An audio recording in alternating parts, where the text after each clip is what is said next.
Please be seated.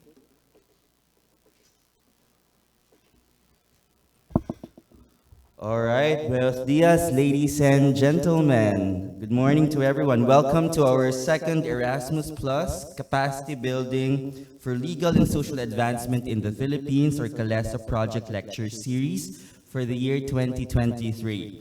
Today is the first in a three-day series of lectures on the application of the principles of the Bologna process to university academic programs. We are at the Malcolm Theater. Welcome to the UP College of Law, and we are also live and streaming online via Zoom for the benefit of our colleagues and friends who are joining us remotely. To everyone who are here with us in this hall, and to those streaming this event via Zoom, good morning, and again, we thank you all for joining us in this lecture series. I am Mike Tew. I am teaching at the college, and I am your host for today's lectures. All right, so it is also a privilege to be in the presence of brilliant minds of the UP College of Law, the University of Malaga, and the University of Deusto. We would like to acknowledge our guests of honor joining us today, Associate Dean Solomon Lumba. Good morning, sir. We also have with us today Regional Trial Court Presiding Judge Mia Joy Oyares Cawed. Good morning, Your Honor. Commissioner of the Legal Education Board, Commissioner Lorenzo Reyes. Good morning, Commissioner. The University of Southeastern Philippines School of Law, Dean Hamil Adrian Khalil Lintongan Matalam. Morning, Dean. Ateneo de Davao University College of Law, Dean Manuel Kibod. And of course, the University Registrar of the University of the Philippines, you are Maria Vanessa Oizon. You are Venice. Good morning. We would also like to acknowledge the representatives of the institutions who are here with us today from the Ateneo de Naga College of Law. Good morning. Of course, from the Legal Education Board, and of course, you are Venice representing the Office of the University Registrar as well as the Office of the Vice Chancellor for Community Affairs and Academic Affairs. We also have the Far Eastern University Institute of Law, the Jose Maria College, and the Jose Maria College Foundation Incorporated College of Law. Good morning. The Manila Adventist College School of Law and Jurisprudence, the Northeastern Mindanao State University, the Philippine Judicial Academy, the PUP College of Law, the University of Baguio, the University of Makati. Good morning, ma'am. Of course, units of UP Diliman, the UP College of Education,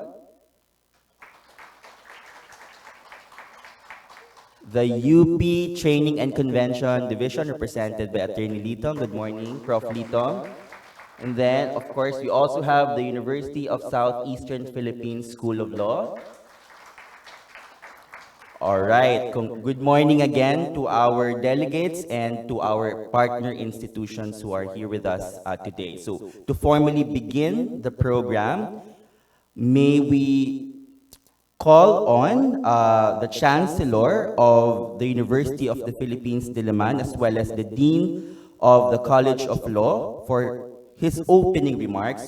Despite the Chancellor's absence in the room today, he is very much present with us through his video message. It is his investiture today, so he could not join us in person. But of course, because of the importance of CALESA to the Chancellor and to the College of Law, we will hear from the Chancellor through his video message. A round of applause for Chancellor Edgardo Carlo Elvis Tan II.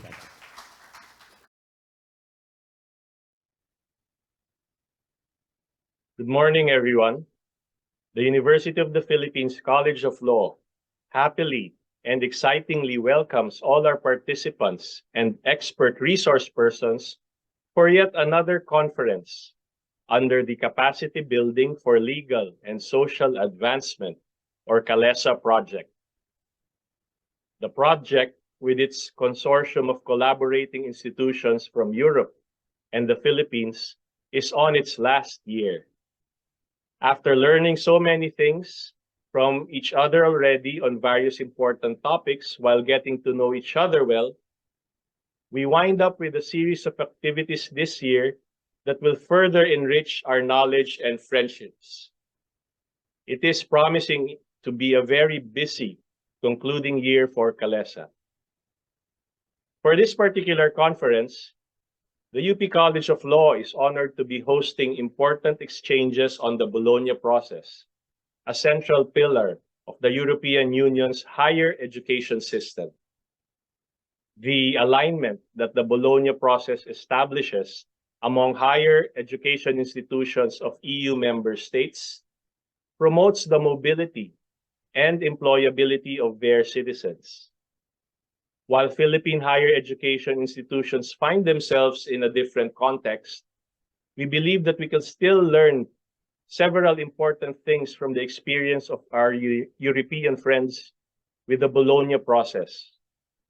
My personal favorite is the concept of learning time and how it is used in combination with the more established concept of learning outcomes to rationalize the higher education experience of students and make the said experience a balanced one.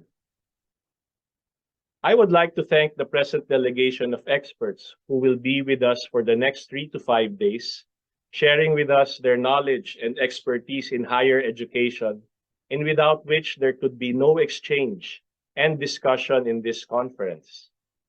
They are Dr. Eugenio Olmedo Peralta, Dr. Chantal Perez Hernandez, Dr. Miriam Lopez Rodriguez, Dr. Marian Alaez Martinez, and Dr. Ariane Diaz Iso. Lending unique perspectives from each of their areas of expertise, they will help us appreciate the importance of common standards in higher education, as was achieved in the EU, in a world that grows smaller and more connected. Thank you to our resource persons in advance for what I am sure will be a series of insightful lectures and exchange of ideas. I would also like to thank those who made this conference possible. The CALESA project owes its existence to the continuous support of the European Commission and the various European and Philippine partner institutions that compose the CALESA consortium, namely the University of Malaga, the Nova University of Lisbon, the University of Deusto, the University College Dublin, the Ateneo de Manila University, the University of San Agustin, the Ateneo de Zamboanga University, the University of the Philippines, and the Philippine Judicial Academy. The Philippine Judicial Academy is also our co-presenter for this conference together with the Legal Education Board, and we thank them both for working with us in organizing this conference. I would also like to thank Associate Dean Solomon Lumba and the staff of the UP Law Center, who worked and will still be working hard to put together the various conference activities of the coming days. Finally, to all our participants, thank you for joining us, and we hope that you enjoy, take part, and make the most of the series of activities lined up for you.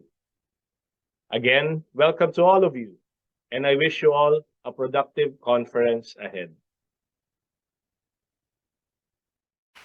Thank you very much, Chancellor Vistan, for that warm welcome. Of course, before we proceed to our speakers, the main sessions for today's lecture, we do want to ask what is CALESA, right? Some of our participants are joining us for the first time. I also want to acknowledge, of course, Vice President Danny Uy for joining us this morning. Okay, so what is CALESA and what is in store for us this week? And we have two persons, very important persons in the CALESA project who will be doing that for us this morning. I begin with our first speaker there. Our first speaker is Dr. Jose Manuel de Torres Perea, who we fondly call Piping, at the College of Law. And he's an associate professor at the Department of Civil Law, Ecclesiastic Law, and Roman Law at the University of Malaga, where he has been a faculty member since 1995. Piping is the overall coordinator of the CALESA project. Joining us live online, a warm round of applause for Piping. Dear friends, dear ladies and gentlemen, dear amigos from the Philippines, welcome to this convention on the principles of the Bologna process. First of all, I would like to thank Edgardo Carlo Bistan II, Chancellor of the University of the Philippines and Dean Diliman and Dean of this School of Law. I would like to thank to Associate Dean Solomon Lumba. I would like to say hi to my dear friend Danny Wee that support us so much every moment. Of course, to the project manager, Marilia Iga, who is my right hand and the most industrious person I know. I want to say hi to all of you, to all the public, to the representative of the Legal Educational Board, Commissioner Lorenzo, to all the representative of the different institutions that are all here, to the deans. Thank you for your time. I'll promise that we'll try our best in order to get you a good result of this time. But I have prepared a short introduction about the participants. But now, because something happened tonight, I want to tell you about. Well, here is 3 a.m. in Malaga. And 3 hours ago, I was ending to have dinner with President Angelo Jimenez, who has just landed in Malaga. For 5 hours ago is his first time in Malaga, his first time in Spain. And we have enjoyed it a lot with Angelo and the UP delegation. And we were speaking with him and he told me something that is important to me. And I want to share with you. He was telling me, well, Pepin, you know, we the Filipinos sometimes think we are strange in Asia because we visit other countries close to us and are not very familiar to us.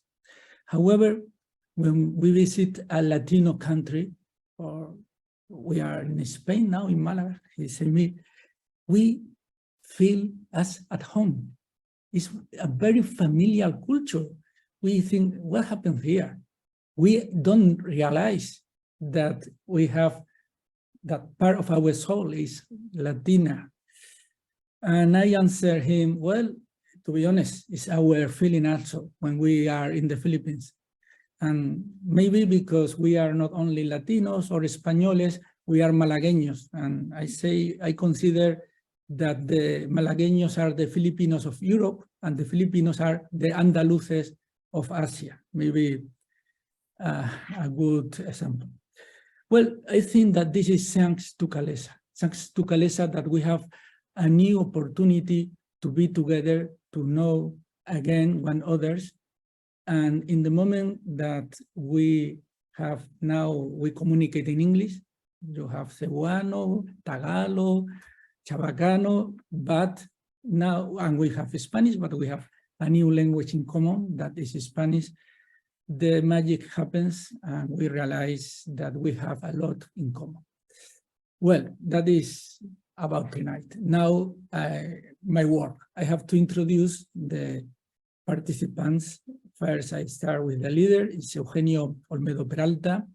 He's commercial law senior lecturer at the University of Malaga on private and public law. He has research in competition law and policy, digital markets, data, and new technologies, regulated sectors, mainly transport and energy, liberalization processes, intellectual property, commercial contracts, and corporate law. He's also the coordinator of the Spanish Research Thematic Network on Competition Law, the Red Académica de Derecho Competencia, founded by the Spanish Ministry of Science. He's Deputy Vice President for Research and Teaching Staff Policy at the University of Malaga since 2020. Second, Miriam Lopez Rodriguez. Dr. Lopez Rodriguez is an associate professor in the Department of English, French, and German Philology at the University of Malaga, Spain, where she teaches American literature and coordinates the research group on American studies. She has been Deputy Vice President for International Relations and Deputy Vice President for Postgraduate Studies at the University of Malaga. She's currently the Deputy Vice President for Social Projection. In 2002, she was awarded by the US government a Fulbright postdoctoral research scholarship. Since then, Dr. Lopez focuses most of her research on American women playwrights. Dr. Marian Alaez Martinez. Marian Alaez is an associate professor at the University of Deusto. She is a doctor in economics and business sciences. Her teaching activity takes place at the Faculty of Law, where she teaches Introduction to Economics in the degree in Law and Strategic Management in the major economics. She's currently part of the university's Teaching Innovation Unit. Her research focuses on business and on innovation in the education. Dr. Ariane Diaz Iso. Ariane completed her doctorate in education at the University of Deusto, and she is a master's degree in advanced studies in language, communication, and pathologies from the University of Salamanca. Her research areas are teaching innovation, competence development, and evaluation in higher education, and teaching and learning methods related to humanism and sustainability. Finally, Professor Dr. Maria Chantal Perez Hernandez is an associate professor in the Department of English, French, and German Philology since 2002. She holds a degree in English Philology from the University of Granada, master's degree in lexicography from the University of Exeter, and doctorate in English in the University of Malaga. Her research has been carried out in the field of computational linguistics. She is currently a member of the Universidad of Malaga Technology Research Group. She has been Vice President of the University Extension from 2013 to 2015. Now is the General Director of the Ibero-American University Association of Postgraduate Courses.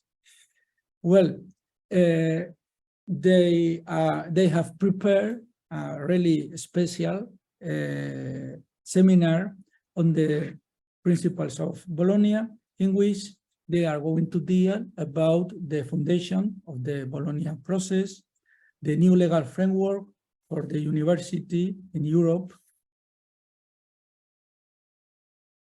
the structure and functioning of master and doctoral programs, the standard and guidelines for quality assurance on higher education, the pedagogical aspects of the Bologna process, and they finish with 2 workshops on pursuit of legal studies in the European Union. For me, I think this is all the seminars in CALESA are very important, but I think this is perhaps the most important one, because the following. Now we are going to deal with the challenges we have to improve our university.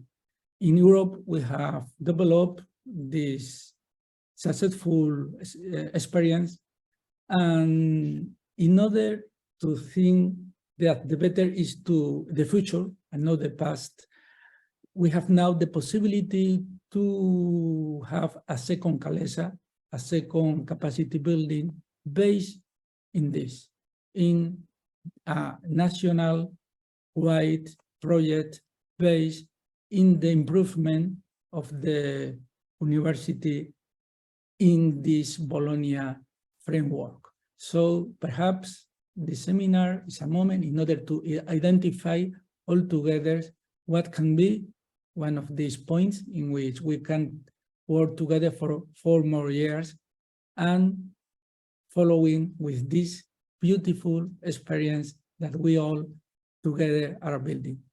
Finally, thank you very much, my dear Filipinos, for giving us this opportunity to, through the university, to be again together. And thank you very much to these professors from Europe who are going there, because one day Pepin offered them to be in this project. Finally, Marilia Iga, the project manager, is going to give you a deeper approach about this. It's your turn, Marilia.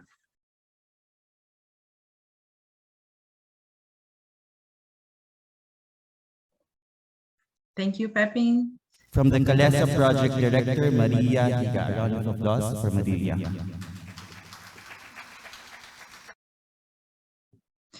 Thank you so much for the warming welcome. Good morning, everyone. Firstly, it's an honor to be with all of you here today in the International Conference on the Application of the Principles of the Bologna Process to University Academic Programs, which is part of our project, Capacity Building for Legal and Social Advancement in the Philippines, or as it's more widely known, CALESA. I would like to start by expressing my sincere gratitude to Professor Edgardo Carlo Vistan II, Dean of the College of Law and Chancellor of the University of the Philippines, for the kind introductory words and for the constant support in the implementation of CALESA.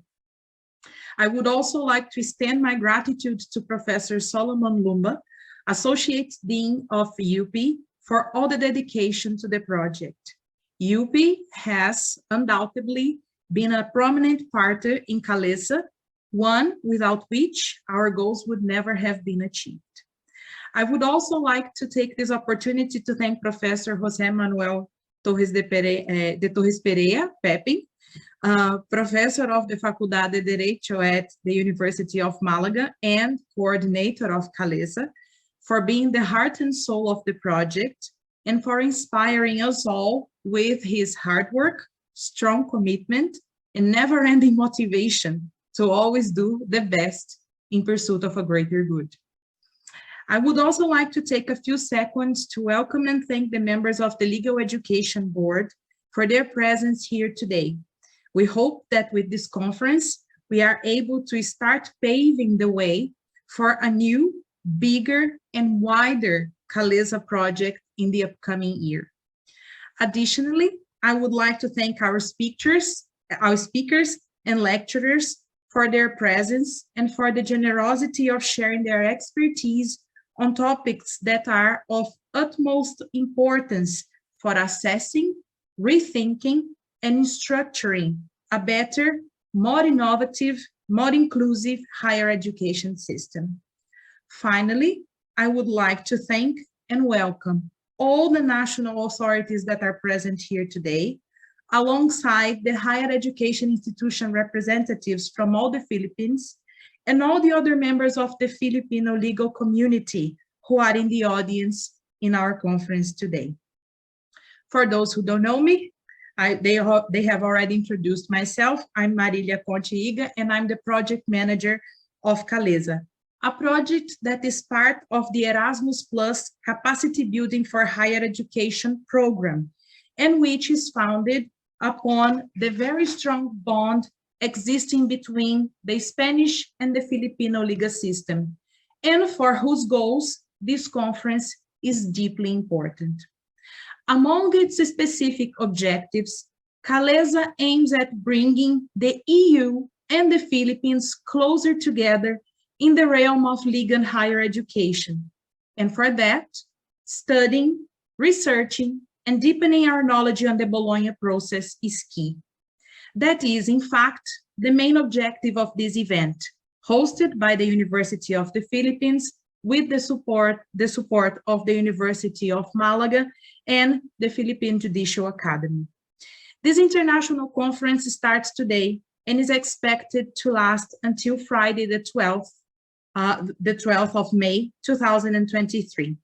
Along these next 5 days, we will have the privilege to listen to several experts talking about how to apply the Bologna process, the Bologna principles to university academic programs, allowing all of us not only to learn from their first-hand experience, but also to interact with them during the open forum sessions that will follow the main presentations scheduled for each day.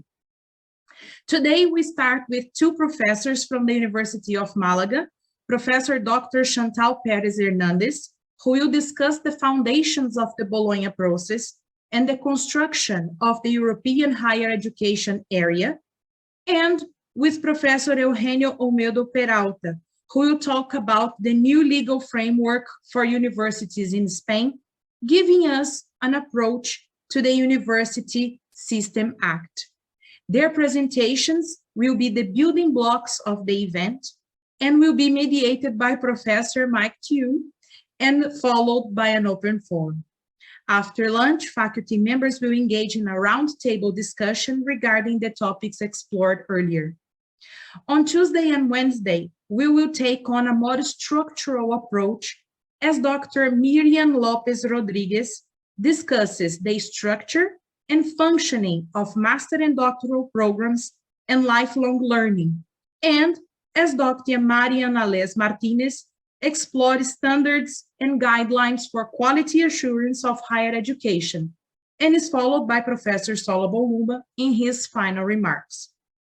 These topics are specifically relevant to us as not only they directly contribute to the achievement of CALESA's current objectives, but they also unveil possible issues and areas upon which we could structure and design a second CALESA project, this time focused on structural reforms within the higher education system in the Philippines.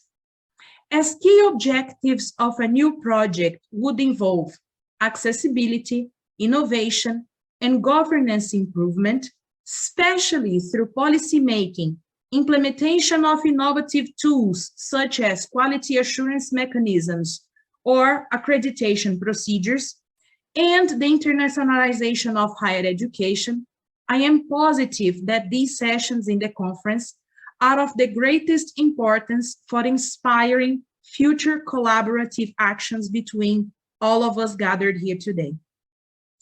Finally, on its last 2 days, this international conference will take on a more practical approach, as Professor Ariane Diaz Iso will conduct a practical workshop on the pedagogical aspects of the Bologna process on Thursday, and Professor Eugenio Olmedo Peralta will hold a workshop on pursuing legal studies in the EU on Friday.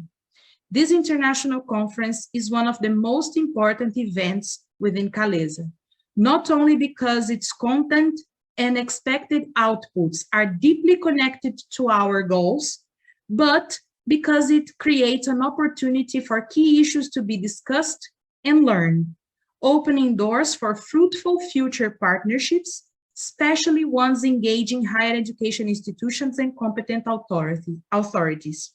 Thank you so much for being here and welcome all of you. I now give the floor back to our mediator for the day, Professor Michael Tew. Thank you very much. Thank you very much, Piping and Marilia. It's nice to meet you, Marilia. This is the first time I'm seeing you. We've been communicating through emails in the past week, so it's nice to see you. All right, so we have what we need for the rest of the sessions that we have this morning. And we begin our first session by talking about what it is about. It is about the foundations of the Bologna process, the construction of the European higher education area. This first session will be presented by Professor Dr. Chantal Perez Hernandez. Professor Dr. Perez Hernandez has devoted her career on the study of the Lexicon of the English and Spanish Languages. She has been a member of the research group Contrastive Lexicography, Applications to Translation at the University of Granada for over 10 years, where she has participated in several research projects of the National R&D Plan on Lexicography, Terminology, Specialized Knowledge Representation, and Terminology Database Construction. She was previously coordinator of the master's degree and postgraduate program in English Studies and Multilingual and Intercultural Communication at the University of Malaga, a member of the academic committee of the doctoral program Linguistics, Literature, and Translation, and is currently coordinator of the Computational Linguistics panel of the Spanish Association of Corpus Linguistics. She is a member of the board of the Faculty of Philosophy and Letters, the Senate, and the Governing Council of the University of Malaga since 2007. She was previously the director of the Department of English, French, and German Philology, vice president of the University of Malaga for Extension Studies, and vice president of undergraduate studies. While Professor Dr. Perez Hernandez could not join us in person today, she has kindly provided us with her lecture in video form. Please join me in giving Professor Dr. Perez Hernandez a warm round of applause.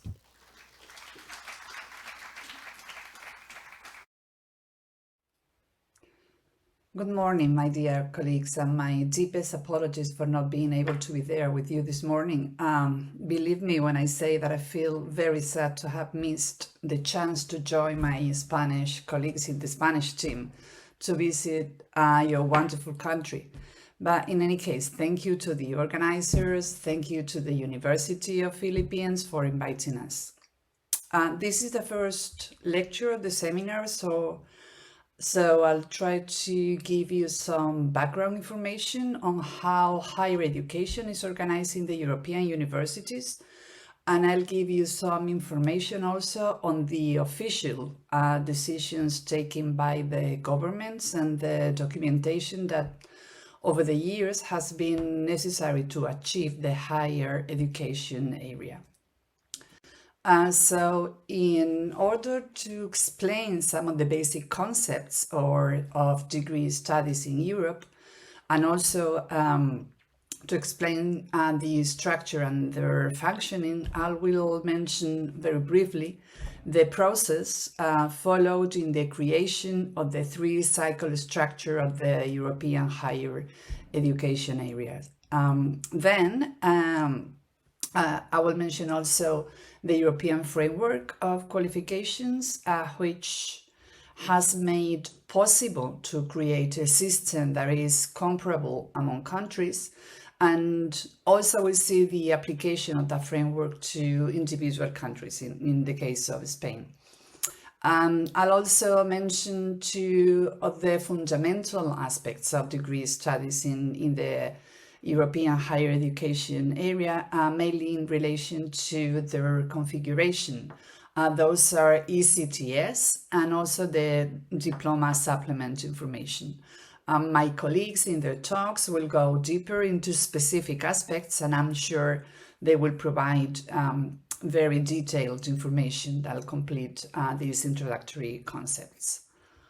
Let me start by offering some facts and some figures about the European higher education area. It involves 48 countries, nearly 40 million students, and of those, more than half of them are degree students.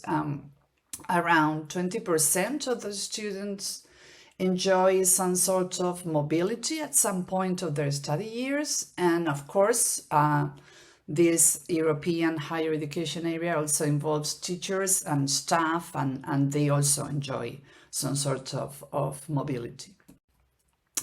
The Bologna three-cycle system is organized in three levels. Those are bachelor, master's, and doctoral programs. So in order to cater for shorter degrees, also what they call short cycle or intermediate qualifications have also been included. Having such a structure allows comparability among countries and as we will see, it's not a question of having the same structure. The question is having a transparent and comparable way to understand each other. So it's taking a lot of international and also national political commitment in order to achieve transparency across educational system, cross-country readability of systems, and also to establish common standards and common guidelines for shared action among different countries. In relation to the first and to the second cycle, it is important to highlight that before the Bologna process had started, a huge variety of national higher education degrees existed across Europe. With the increased mobility of students, more and more problems for recognition did arise. So one of the central aims has been to establish a kind of common structure that, as I say, was easily readable and comparable in the whole European area. For this purpose, the challenge has been that all countries conveyed their national systems to a two-cycle structure consisting of a first, undergraduate, and a second, that is graduate cycle. So in this first cycle, students will get a qualification that in many countries is called bachelor, and this is obtained after completing a study program with 180 up to 240 ECTS credits. The programs of this first cycle typically last 3 to 4 years, and then the second cycle leads to a qualification in many countries termed as master, which is obtained after completing a study program within 60 and 180 ECTS credits. So those ranges for undergraduate and also for graduate programs have been defined with the development of the framework of qualifications for the European higher education area, and we will talk about this in a minute. Then the third cycle, and Dr. Miriam Lopez will be talking about this in her talk, but for the time being, just let me highlight that for the last 20 years, doctoral studies and synergies between the European countries and within the European research area have also been discussed, and doctoral programs have been defined then as the third cycle. So the competences have been officially described, but in that case, in the case of the third cycle, in the case of doctoral programs, no range of credits have been assigned to this part of the studies. And also to complete this path, the short cycle I mentioned before, here a number of countries also offer what they call short cycle programs, which are practice oriented and provide the students with professional knowledge, with professional skills, and also with competences that will facilitate them to enter the labor market. The European qualifications framework also for lifelong learning includes some short cycle programs, and these are level 5. In some countries, these programs may lead to a kind of undergraduate program with a degree, and in other countries, they are simply a part of a larger degree. In some other countries, this type of programs doesn't belong to the higher education area at all. Since the year 2018, in the Paris Communiqué, however, short cycle higher education qualifications can be included as a kind of a stand-alone qualification. Each country can decide whether and how to integrate short cycle qualifications within its own national framework. As said before, the political commitment has been translated into a lot of work, both in the area of research and also in the area of administrative standards, and that has been done in each and every country, and also at a cross-country level. The European Union has pushed work in the form of work groups, discussion forums, conferences, etc.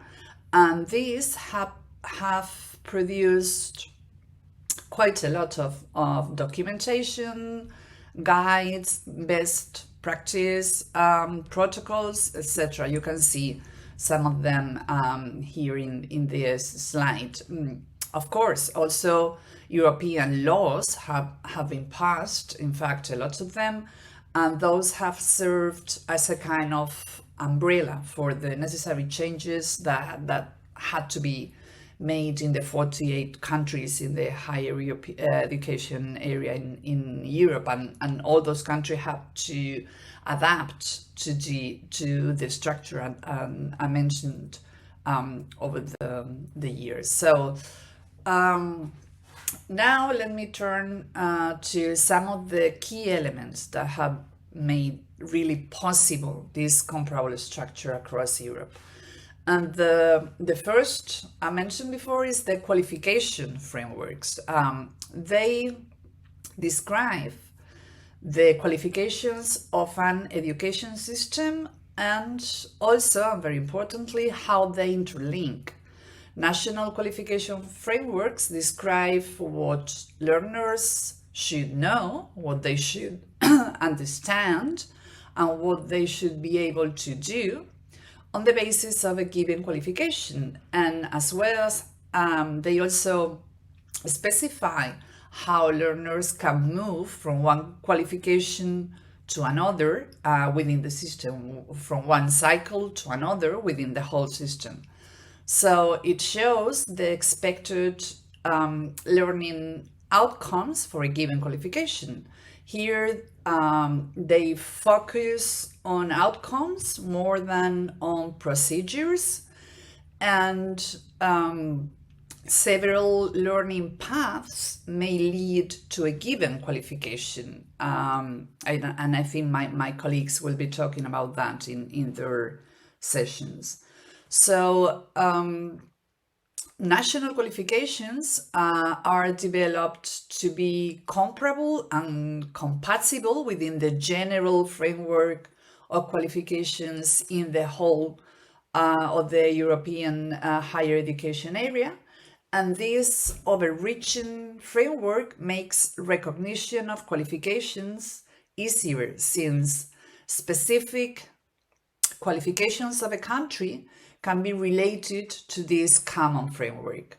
So in a way, they also facilitate the recognition among qualifications, and they are important for those who make use of the qualifications, in particular learners, but of course also employers. Here in this screenshot, you can see the Spanish qualification framework and how it has and how this has been specified. And well, as I say, I'm sure you'll see some of the more on this in the sessions with my colleagues, but you will also be able to see how this is actually implemented in a degree. Here they talk about what they need to, what students need to demonstrate in terms of their knowledge and understanding of the field of study, also the knowledge and understanding of the professional approach to their work, and how they need to be able to gather and interpret relevant data, etc. So here you see that they signal out the number of credits for the degree studies, typically include 180 to 240 ECTS credits. and they talk about the expected outcomes that the students need to show after completed these type of studies. Here you see also the qualifications for the second cycle. As I said before, that's the master's degree. It also indicates the range of ECTS credits with a minimum of 60 credits and a maximum of 120 credits. And also you can see the outcomes or the expected outcomes in this qualification framework for the third cycle. That's for doctoral studies. And here you can see that the length of the study, the number of credits is not specified in the case of doctoral studies. And you can see how the outcomes evolve from one cycle into the next, from bachelor to master's and from master's to doctoral studies.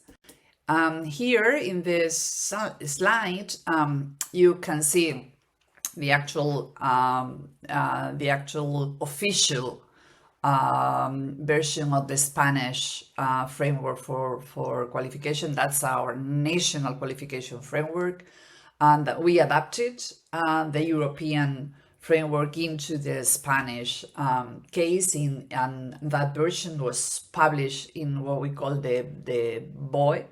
That's the official political gazette we have in Spain, and it basically reproduced the European one and puts in relation the cycles we've mentioned to what we call the MECES levels. MECES levels stands for Marco Europeo de Cualificaciones de Enseñanza Superior. That's the European qualification framework for higher education.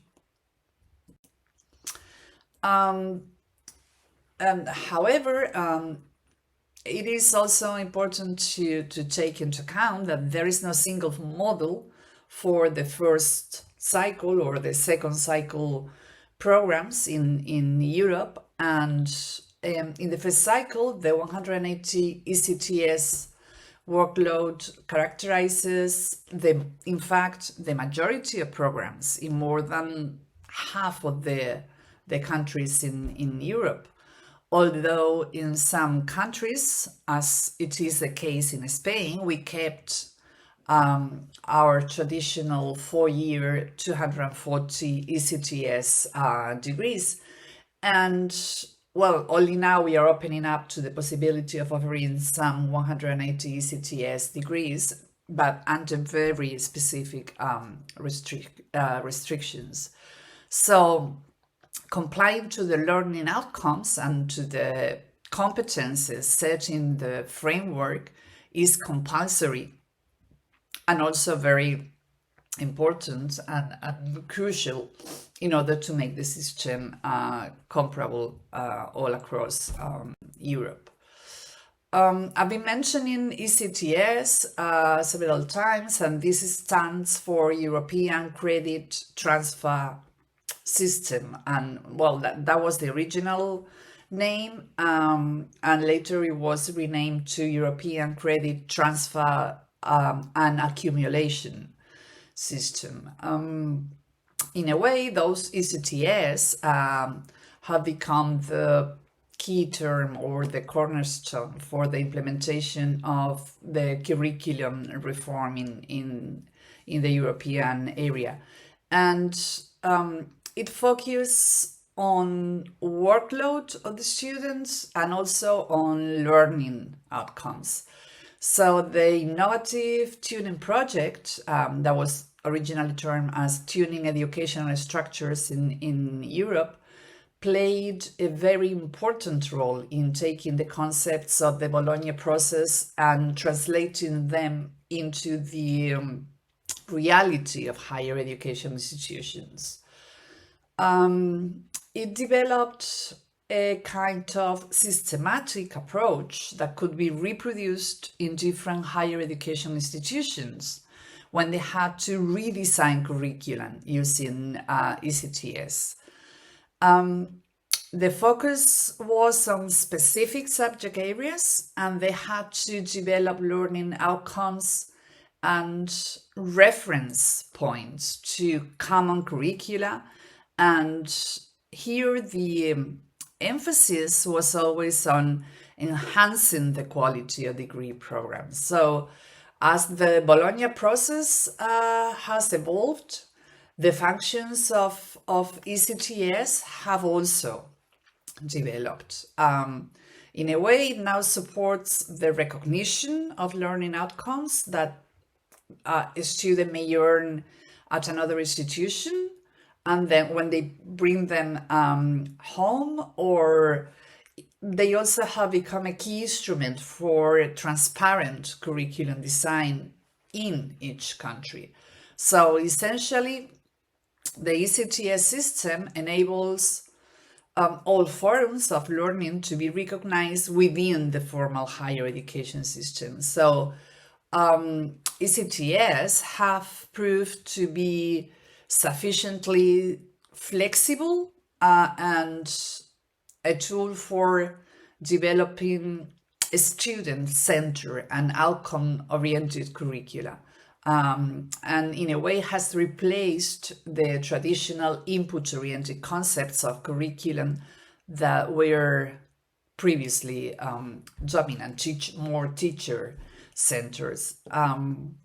The main change and also the main challenge is to take a move away from academic staff defining curricula in terms of the content that they teach, and move towards a conception based on the desired learning outcomes for students, and also to focus on the workload requirement to achieve those outcomes. So within the ECTS system, workload is understood in a comprehensive way as all activities such as individual study, laboratory work, individual exercises, but also group work. And also it includes the learner and teacher contact hours, even the exam hours, so the time they need to prepare a particular exams. And they are taken in a comprehensive way, as I said, and they are counted as the required hours a student need to somehow invest to achieve learning outcomes. So ECTS has been a building block for this form of curriculum development, and degree studies in a way are based on credit accumulation. Some 5 years ago, by the year 2016 or 17, 45 higher education systems across Europe, and that's a very large number, reported that they were already using ECTS for both the accumulation of credits in the case of students, but also for transferring credits among countries, and that they were applying 45 higher education systems in Europe were already applying this system in their first and also in their second cycle programs. Some of the key points that need to be taken into consideration when using ECTS in curricular design is that they require, as I said, the implementation of a learner-centered approach, both in the design of the program, but also in the delivery of the study program. Study programs, and you'll see practical examples of this, I'm sure with some of my colleagues, are designed using ECTS by applying two basic concepts.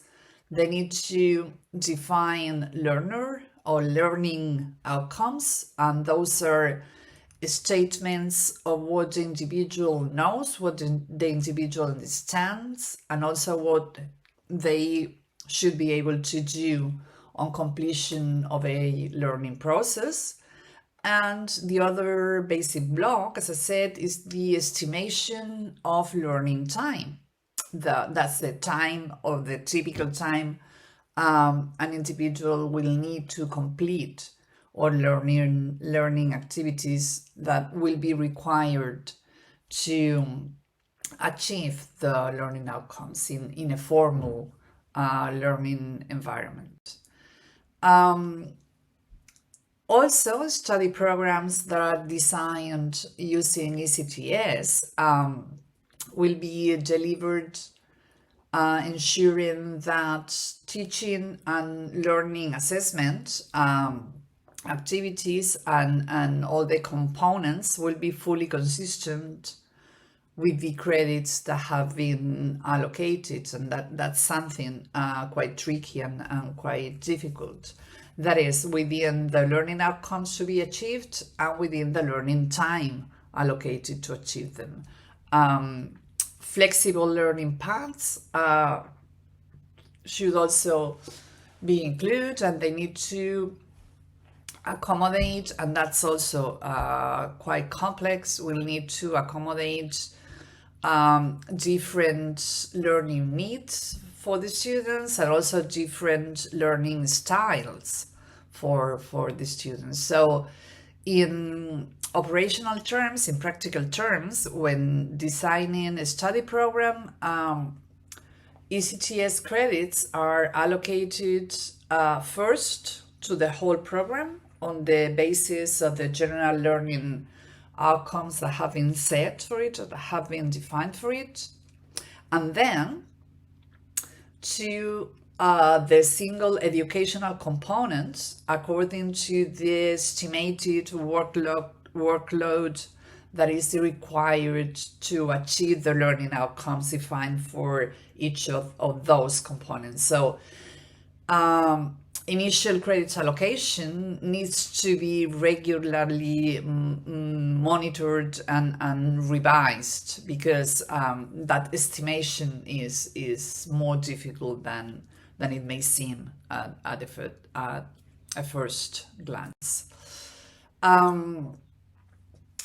In some higher education systems, and that was particularly the case of Spain, using ECTS credits for curriculum design and also for delivering degrees implied a radical shift in focus, and that was very difficult to really implement because we had to move from teaching inputs to learning outcomes, from teaching hours to learning time, from knowledge only to knowledge, skills, and competences.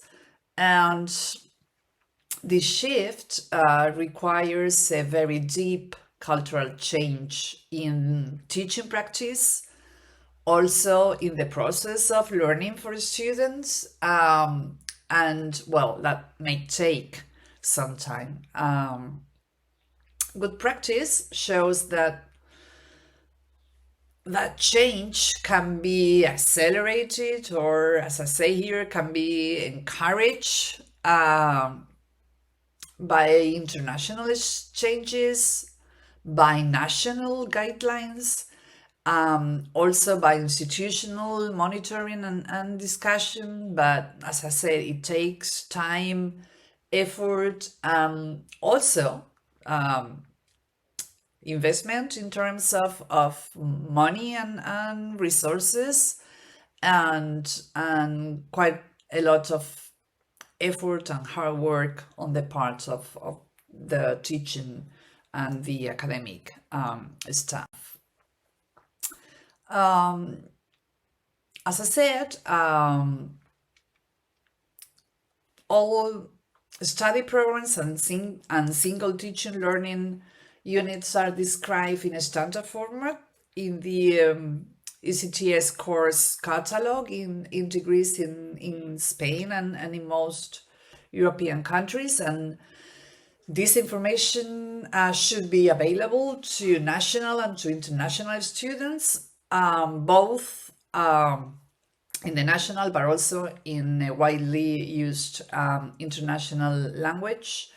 And that in operational terms implies that when producing its own course catalog, each institution, no matter their size, has to formulate and has to translate both the general information referring to its national system to the specific information concerning their specific programs. So recognition of the learning achievements of mobile students are based on the credits that are gained in a period of study abroad, and those credits are fully recognized, and also the grades obtained and are converted by using the ECTS recognition procedure and the ECTS tools, such as the learning agreement, the transcript of records, and also the grade distribution table of a degree. So in practical terms, this means that when a student or a faculty participates in the Erasmus Plus mobility program, they have to plan the period of study abroad by the home institution, and this has to be done with the mobile student, and then a learning agreement has to be signed before departure, and there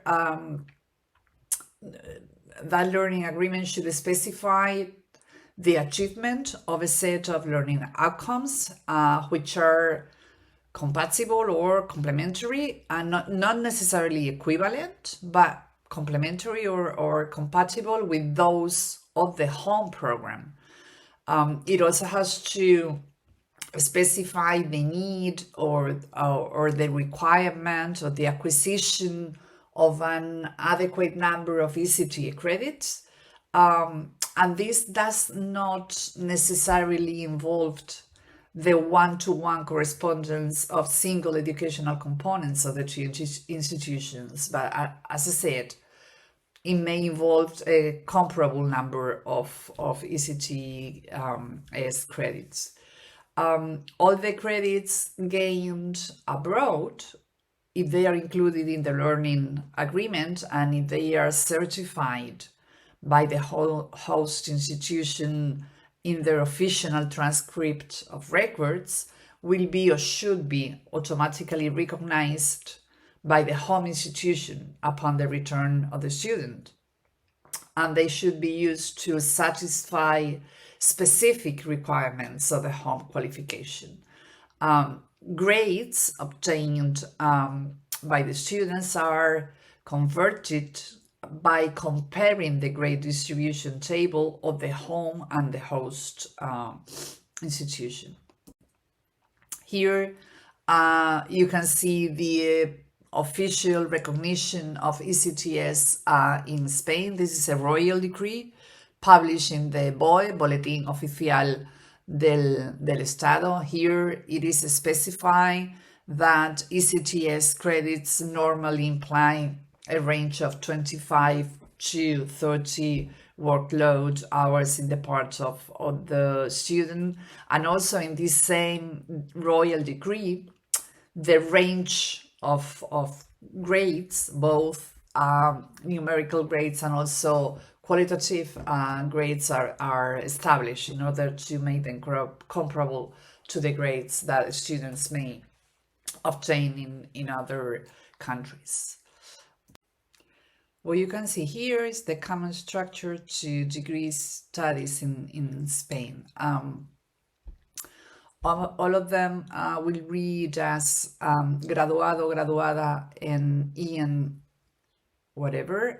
In this case would be in law by the university, in our case, the University of Malaga.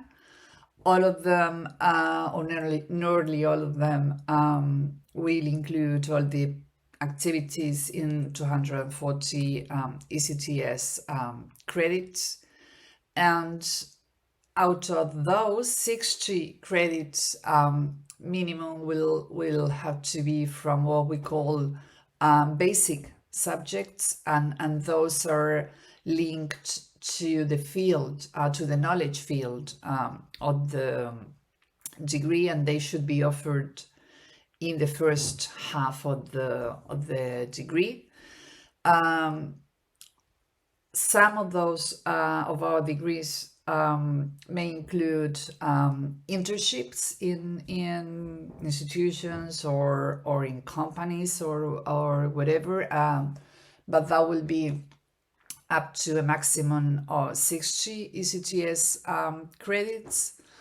Also, all Spanish degrees, bachelor degrees, will end up with a final degree thesis, and the minimum for that bachelor thesis is six ECTS credits, and the maximum number of credits for the final degree thesis is 30. Bachelor degrees in Spain may also include, or they may also allow students to carry out some sort of other activities related to the university life, mainly courses or some sort of social work or whatever, and then they might be included as ECTS credits. And of course, in the case of degrees that have professional regulations, the structure of the degree should include or should make sure that the students acquire the required skills and competences that they need, and that they are regulated to carry out a specific profession. As I said, the structure of the degrees was inspired by the tuning project, and here in this slide you can see the actual final publication of this tuning project. And the Tuning Educational Structures Europe project, and that was the official name, it was launched by a group of European higher education institutions in early around the year 2000. The aim of the tuning project was to contribute to the main objectives of this Bologna process, and the aim was the transformation I mentioned of traditional degrees into bachelor and master degrees, and also the reconstruction of the logic and the methods of the underlying study programs. Because of this particular goal,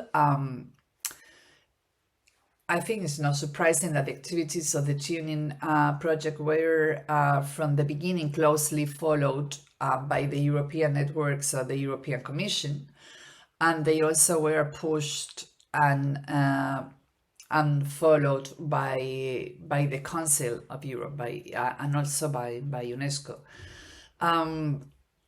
And also for the responsible for the recognition of academic and professional qualifications, the INARIC and the ENRIC institutions. I think it is very handy to have a look to this tuning guide formulating degree programs and also degree profiles. It includes quite a lot of very useful hints and procedures and indications on how to structure and how to organize degree studies following the European approach. And let me finish by mentioning one of the key procedures that we developed in the configuration of the higher education area, and that's the diploma supplement. As I said, is another instrument that we devised in Europe, mainly for transparency and also for comparability and recognition of degree studies. Those diploma supplements were initially developed in the 90s, and it follows a standardized template, and it contains a description of the level or of the nature of the context, also the content, and the status of the studies that are completed by the student holding the original diploma.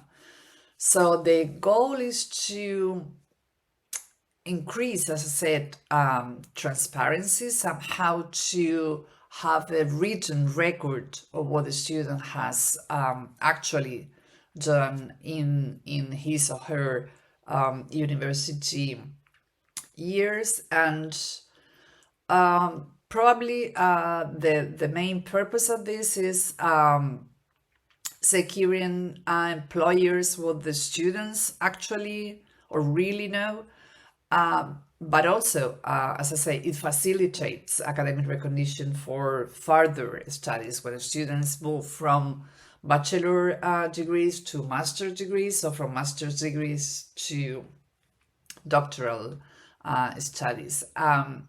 There has been a very strong commitment of ministers of education to make diploma supplements available in all European countries.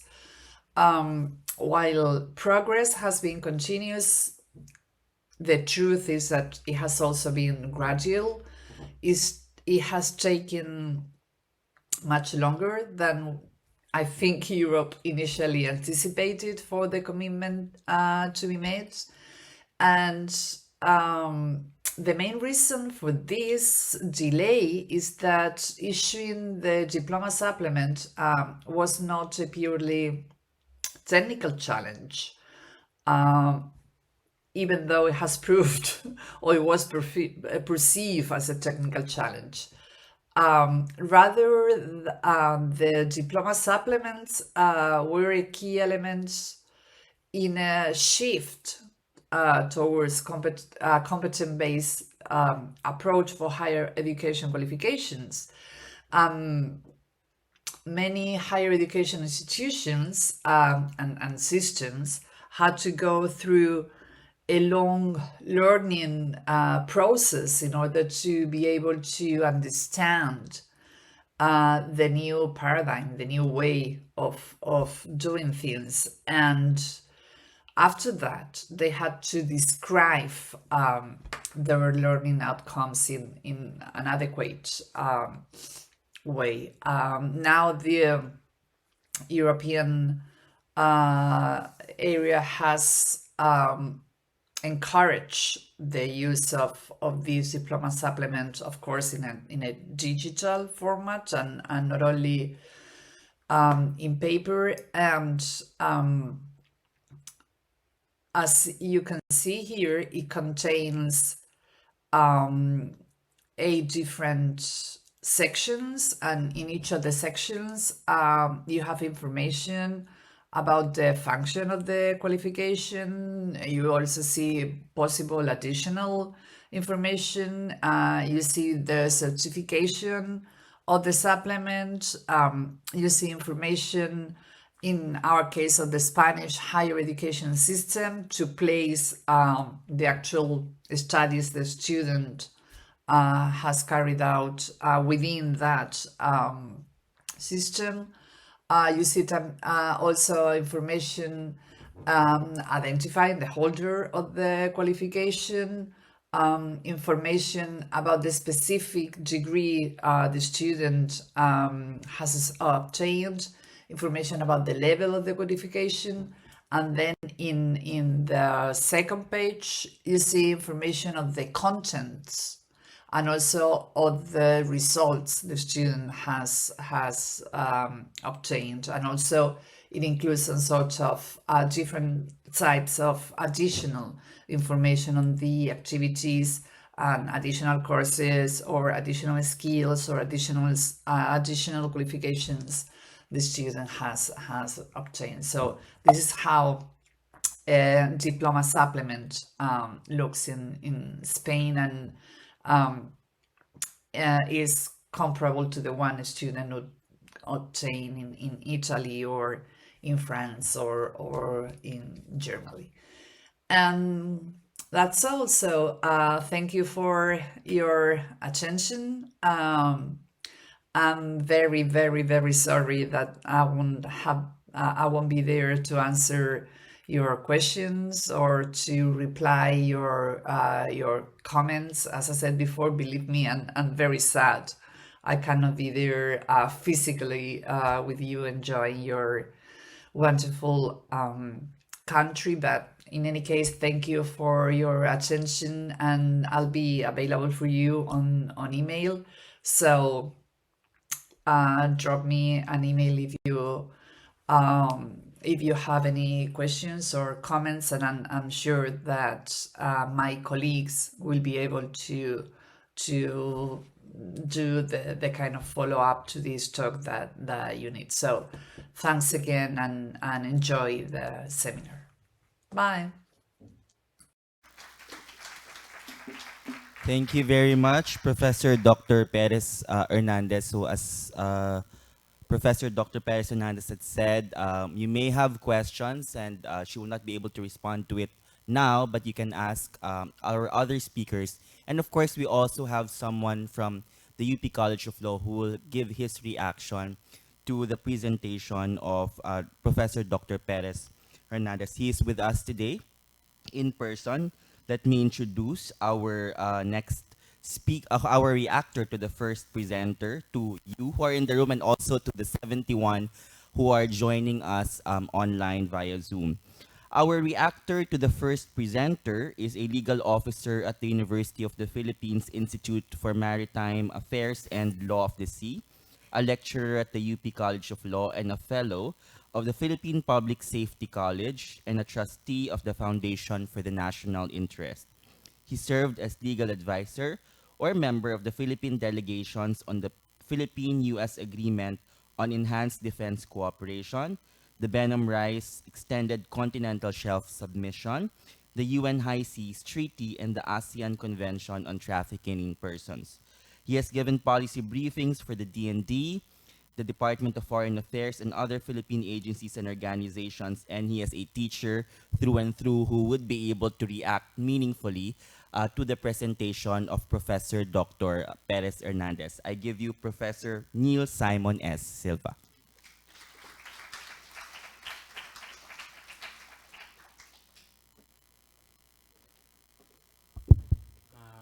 Good morning, everyone. Buenos dias, señoras y señores. It is an honor to be here before the stage, before you today, to speak, to react concerning the presentation, introducing us, and also providing us an overview of the framework for the Bologna framework of higher education in the European Union. Sorry. Okay. This won't be a very lengthy reaction, but I will basically put it in the framework of 4 A's: adoption, adaptation, application, and assessment. So for the rest of this whole presentation, we will be following those frameworks, and I will be going back to that: adoption, adaptation, application, and assessment. First of all, some general considerations in response to that. Number one, it is high time for us definitely to adopt and adapt the the Bologna framework for the Philippines because of its general salutary and positive effects. Number one, its effects on the universities themselves. It will give us a basis for quality assurance standards for higher education. And as noted by Dr. Hernandez, it will really facilitate the culture shift from an input to an output-based educational pedagogy, so that universities will then become nodes for research.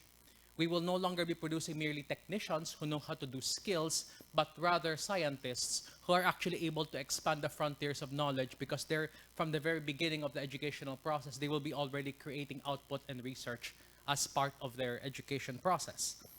Also, it will have a salutary and positive effects on students because of the globalization of markets, especially labor markets. This requires interoperability of higher education skills and credit standards, such as the ECTS system, which is described by Dr. Hernandez. And of course, it requires an easy assessment and, as noted, transparency of credits and skills across educational systems of the different countries. Also, the adoption of the Bologna framework will lead Philippine students to be more integrated into the international educational system, and they'll be more readily able not only to regurgitate what they have learned, but actually to apply them in professional contexts. It will also have a positive effect on the Philippines because it'll align us more closely to the admittedly non-binding, but nonetheless compelling goal of SDG 4 for an inclusive educational system and lifelong opportunities for learning. And this is actually very important for the Philippines in view of the economic initiatives, for example, under the current administration. And those economic initiatives are not possible without a system of learning that is conducive to that particular economic model. And also, fourth point is that it would have a salutary effect on the regional framework. As we know, the Philippines is part of ASEAN, and ASEAN's ASEAN's aim has been at integration. Now, integration, of course, involves economic integration. We all know about economic integration. We all know about interconnectivity. But economic and physical interconnectivity requires not only common policies, but also common educational system, or at least common educational standards that are easily replicable across different countries. That is actually part of the ASEAN framework. This, again, a non-binding goal, but nonetheless a way forward for ASEAN beyond the 2015 and the 2020 goals. And also, so I suppose a higher framework, it also harkens back to the medieval foundations of the university system, when a student could study in law in Bologna and thereafter teach in Cologne and thereafter practice in Aix-la-Chapelle. The idea of a unified higher education intelligentsia is a counter the particularist and centrifugal tendencies, especially in the world today. A common intelligentsia with a common educational culture is a unifying force that counters the dividing forces that we are confronting today. That being said, that is not merely adoption, but it also requires adaptation and application. And the reason for adaptation and application is that while, of course, we will learn from the very positive, we will get the positive effects, and we will learn from the experiences and best practices of Spain and Europe, we also have to confront some issues and challenges that will require adaptation, critical adaptation, and not merely adoption of the framework. For which reason, of course, we need to study the framework, and then we need to see how it can be adapted in our educational system in our region as a whole. There are some things that to consider. Number one is, of course, evidently the different social and economic conditions of the Philippines and the region. We want to have an integrated region, but as noted, for example, in the Brisbane communique, we have a larger Asia-Pacific and Indo-Pacific with a very, very great variety of educational and legal systems and professional systems, which need to be more gradually integrated. And of course, the Philippines has its own social and economic challenges. We need an educational system that will be adapted to our economic conditions and that will be consistent with the Philippine Development Plan. Because the PDP will identify the professions that are needed, and then the educational system will then provide the professionals that would be filling in the tasks required for the professional requirements of the Philippine Development Plan. You will note, for example, that another thing that we need to look at is we need to adapt it based on, but at the same time, we need to force perhaps a change on the existing professional and civil service requirements, for example, in the Philippines, in order to create a push factor for higher education according to the Bologna framework. Another thing that we have to consider is that we're not tabula rasa in the region. We already have, for example, we have the ASEAN University Network. We have we already mentioned the Brisbane Communique, for example. Although it is non-binding, nonetheless, it is an instrument enunciating the goals of the different education ministers throughout the region towards recognition of qualifications, a quality assurance framework, common competency standards, and common recognition of technical skills. Of course, this does not have the same institutionalization and systematization as the Bologna framework. Nonetheless, it exists in our region, and that is again something to which we can adapt the Bologna framework. Another thing to consider in both adopting and critically adapting is the fact that we have our own constitutional framework which imposes certain restrictions, or not really restrictions, but certain factors that we need to consider when we are adopting the educational framework from the Bologna system. One of them, of course, is Article 12, which restricts the practice of professions to Philippine citizens. And of course, that particular restriction of professions to Filipino citizens is not conducive to the mobility of professionals. And conceivably, it might tend to the creation of country-specific standards rather than internationalized standards, which of course is something that we need to adapt to, but at the same time, perhaps something that we need to somewhat modify in light of the globalized, increasingly systematized, internationalized and globalized system of professions and labor markets. Another thing to consider is that in the Philippines, there has been a tendency to a fragmentation of academic regulation. For example, they were just mentioning the issuance of the Ministry of Education, right? But we have a Department of Education, but it is separate from the Committee on Higher Education, which is separate from the Legal Education Board. Now, this fragmentation is not insurmountable, but it is something that we need. It is a challenge in a part of the regulatory terrain that we need to consider when we are adapting our curriculum standards, but also are adapting our learning outcomes. Because the learning outcomes are not only determined by the professional qualifications set by the different professions and professional boards, it is also something to be set by the different legal and other educational regulatory systems. And next, we look at application and assessment. And of course, application, we look at the fact that the Philippines has one of the oldest educational systems in Asia. But it is an educational system, as I said, which is governed by multiple regulatory bodies, and it is, again, and therefore it is something that we need to build on, not only by informing them of the existence of this framework, but also by creating stakeholder awareness and stakeholder willingness, because they have to see what's in it for them. We need to educate the educators first, and part of that, of course, is to inform the educators why this is beneficial for them and how it will be beneficial for them. That's why adoption and adaptation to our specific conditions is necessary, and application is beneficial for our students, and application is benefit for the country as a whole. And then finally, fourth would be assessment. It is not enough to create regulations and create a new system. We need to assess how it is benefiting us and our students and our educational institutions. And for that, we need to come up with a standard for the assessment of our educational system, our educators, our academic institutions, and our students. And that assessment is part of QA, because quality assurance is not merely having a curriculum, but also to see whether or not your curriculum is actually conducive to your economic goals, where it is conducive to the empowerment of your students, and whether it is conducive to the creation of an inclusive quality educational system.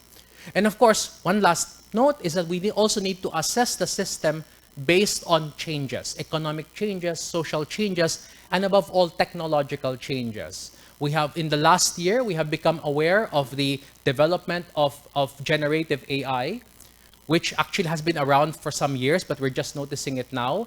And according to some studies, including, for example, by the 2023 study of Brynjolfsson, it is the effect of generative AI might be to diminish the advantage of specialization and rather to increase the advantage, for example, and others have pointed out the advantage of not so much specialization, but rather a more general and interdisciplinary ability to respond to issues, because most of the writing work will now be done by large language models. So assessment as well is necessary. So adapt, apply, assess, and then based on the result of the assessment, adopt, adapt, apply, and assess. So it is not, as I'm sure the Europeans would agree, this is not it always remains a work in progress, because the challenges we face are always changing.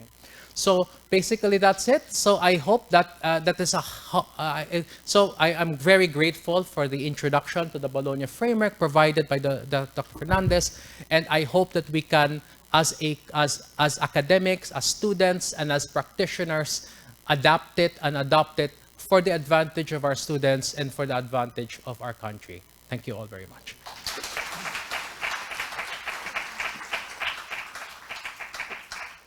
All right. Thank you very much, Professor Silva, for that reaction. As educators, I'm sure that the presentation of Professor Dr. Perez Hernandez and the reaction of Professor Silva will have already generated some questions in your minds, some thoughts that you want to share later in the discussion. So we can wait a little bit more and bring this topic closer to home, because our next speaker, Dr. Eugenio Olmedo Peralta, will deliver his presentation on the new legal framework for universities in Spain, an approach to the University System Act.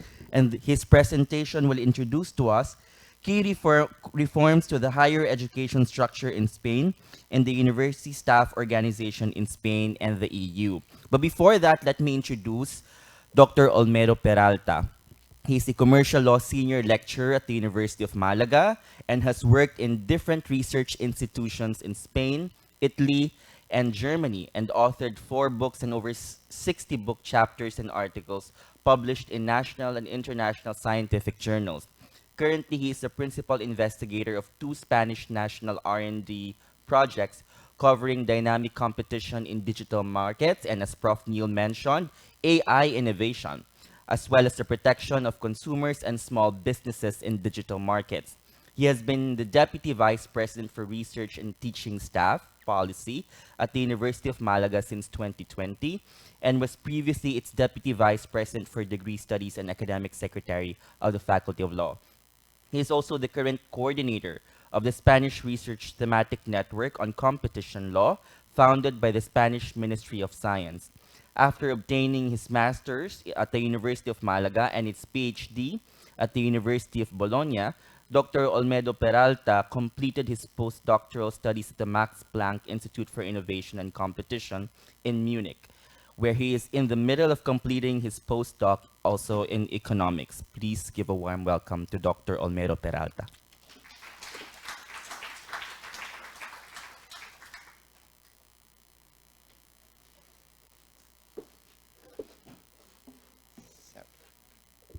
Thank you so much for the presentation. Thanks. Chantal said that she was a bit sad for not being here today.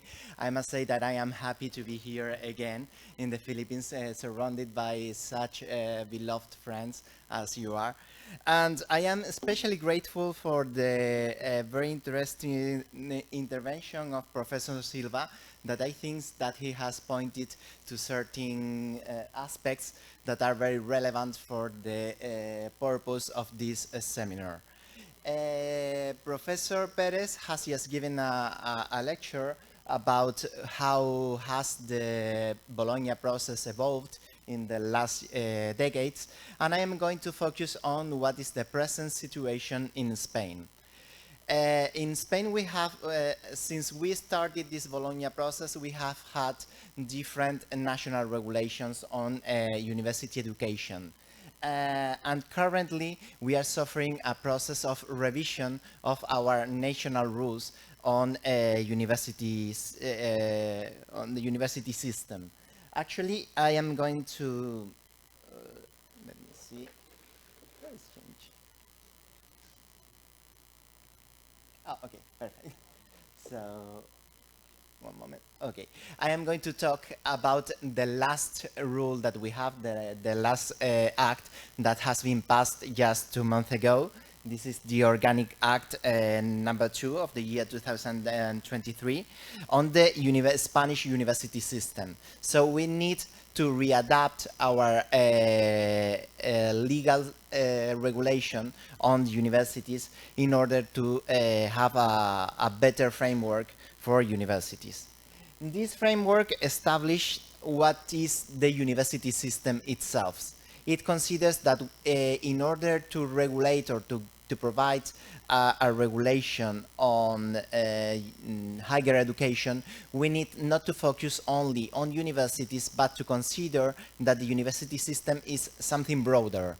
So the university system is considered as formed by universities, considering both public and private universities, and other institutions that are related to higher education. For example, research centers, other structures, and also companies and other kind of institutions that may help to develop higher education. So, what's a university from this point of view?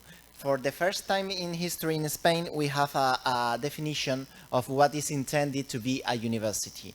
And this act, the Spanish New University System Act, established that a university is a public or private institution that develops the main task of teaching, research, and this last is very interesting because it's a novelty, knowledge transfer and exchange. I mean, universities are meant to perform all these 3 features. If there is one of these features missing, you are not a university. So each university needs to comply with the task of teaching, performing degrees and master's degree and doctoral studies, also performing research. If the research is not provided, you are not a university, you are a teaching institution, but you cannot be called a university. And finally, the last mission that universities have is the transfer of knowledge to the society by means of contracts with institutions, with companies, with public bodies, and so on. By doing this, universities may offer different university studies. Chantal has already talked about the different degrees that we have, both bachelor's degree, master's degree, and doctorate degrees in most branches of knowledge. So universities in Spain can be specific ones. For example, we have technical universities that are the ones that only provide technical studies. I don't know, technical studies, engineer, and so on. And general universities such as my university, University of Malaga, that cover both scientific, technical, humanistic, and social science studies. And also this Spanish University System Act also considers that universities may develop any other training activities. So universities are open to offer more services to the society, for example, by training professional skills or providing a specific training on certain topics. For example, nowadays, with the evolvement of artificial intelligence, the universities are being asked to provide a certain building for professional working on these topics. So I think this is quite an interesting task to be assumed by universities, and it's a challenge also for us because we are accustomed to work on fixed degrees, bachelor's degrees studies, master's degrees studies, and now we have to be a bit more dynamic in order to meet the society needs and provide them the building they are demanding us to provide. In the background, we have some general considerations about what is the role of universities in the society. The main line that I would point is that higher education is considered in Spain as a public service. So the state itself has to provide this service, such as electricity, transports, and so on. The state in Spain, by this act, assumes the duty to provide citizens with higher education. This is a recognition of a right for all Spanish citizens. And along with that, universities have to comply with certain functions. These functions are established in this slide. We can consider them. First of all, building and training of students by means of the creation, development, transmission, and critical evaluation of scientific knowledge, so as with the development of capabilities, competence, and skills. One of the main advances that we have made throughout the Bologna process is that we do not focus only in the transfer of knowledge. Universities are not just transfer of knowledge to the students, but also to the development of capabilities and competencies and skills.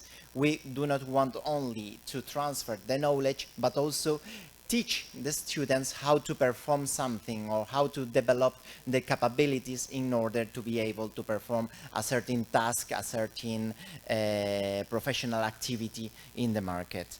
Second, the universities are supposed to prepare students for the development of professional activities that require the application and updating of scientific knowledge and methods. Third, the generation, development, dissemination, transfer, and exchange of knowledge, and the application of research in all fields.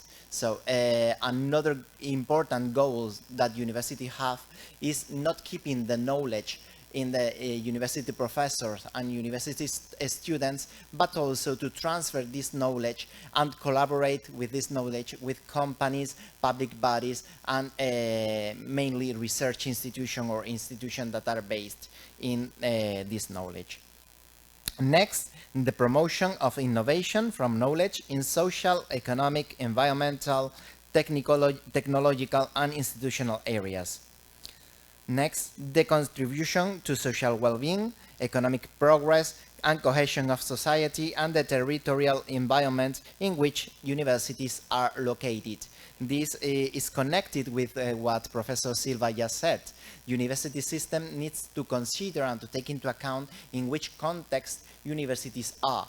Universities are a public utility and they need to serve the context, the social and economic context in which they are.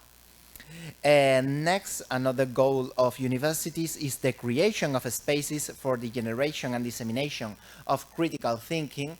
We want universities to be the framework where students may develop their own critical system, not just to doctrine students. Students and professors are free to have their personal thoughts and beliefs, and the critical thinking and the possibility to contest the ideas of the other one is one of the pillars of the university system in Spain. Also, the transfer and exchange of knowledge and culture to society as a whole through university activities and lifelong learning for all citizens. And finally, the education of citizens through the transmission of democratic values and principles. Another very important role of universities is to give students and all the society in general with the democratic values that they need in order to form a society.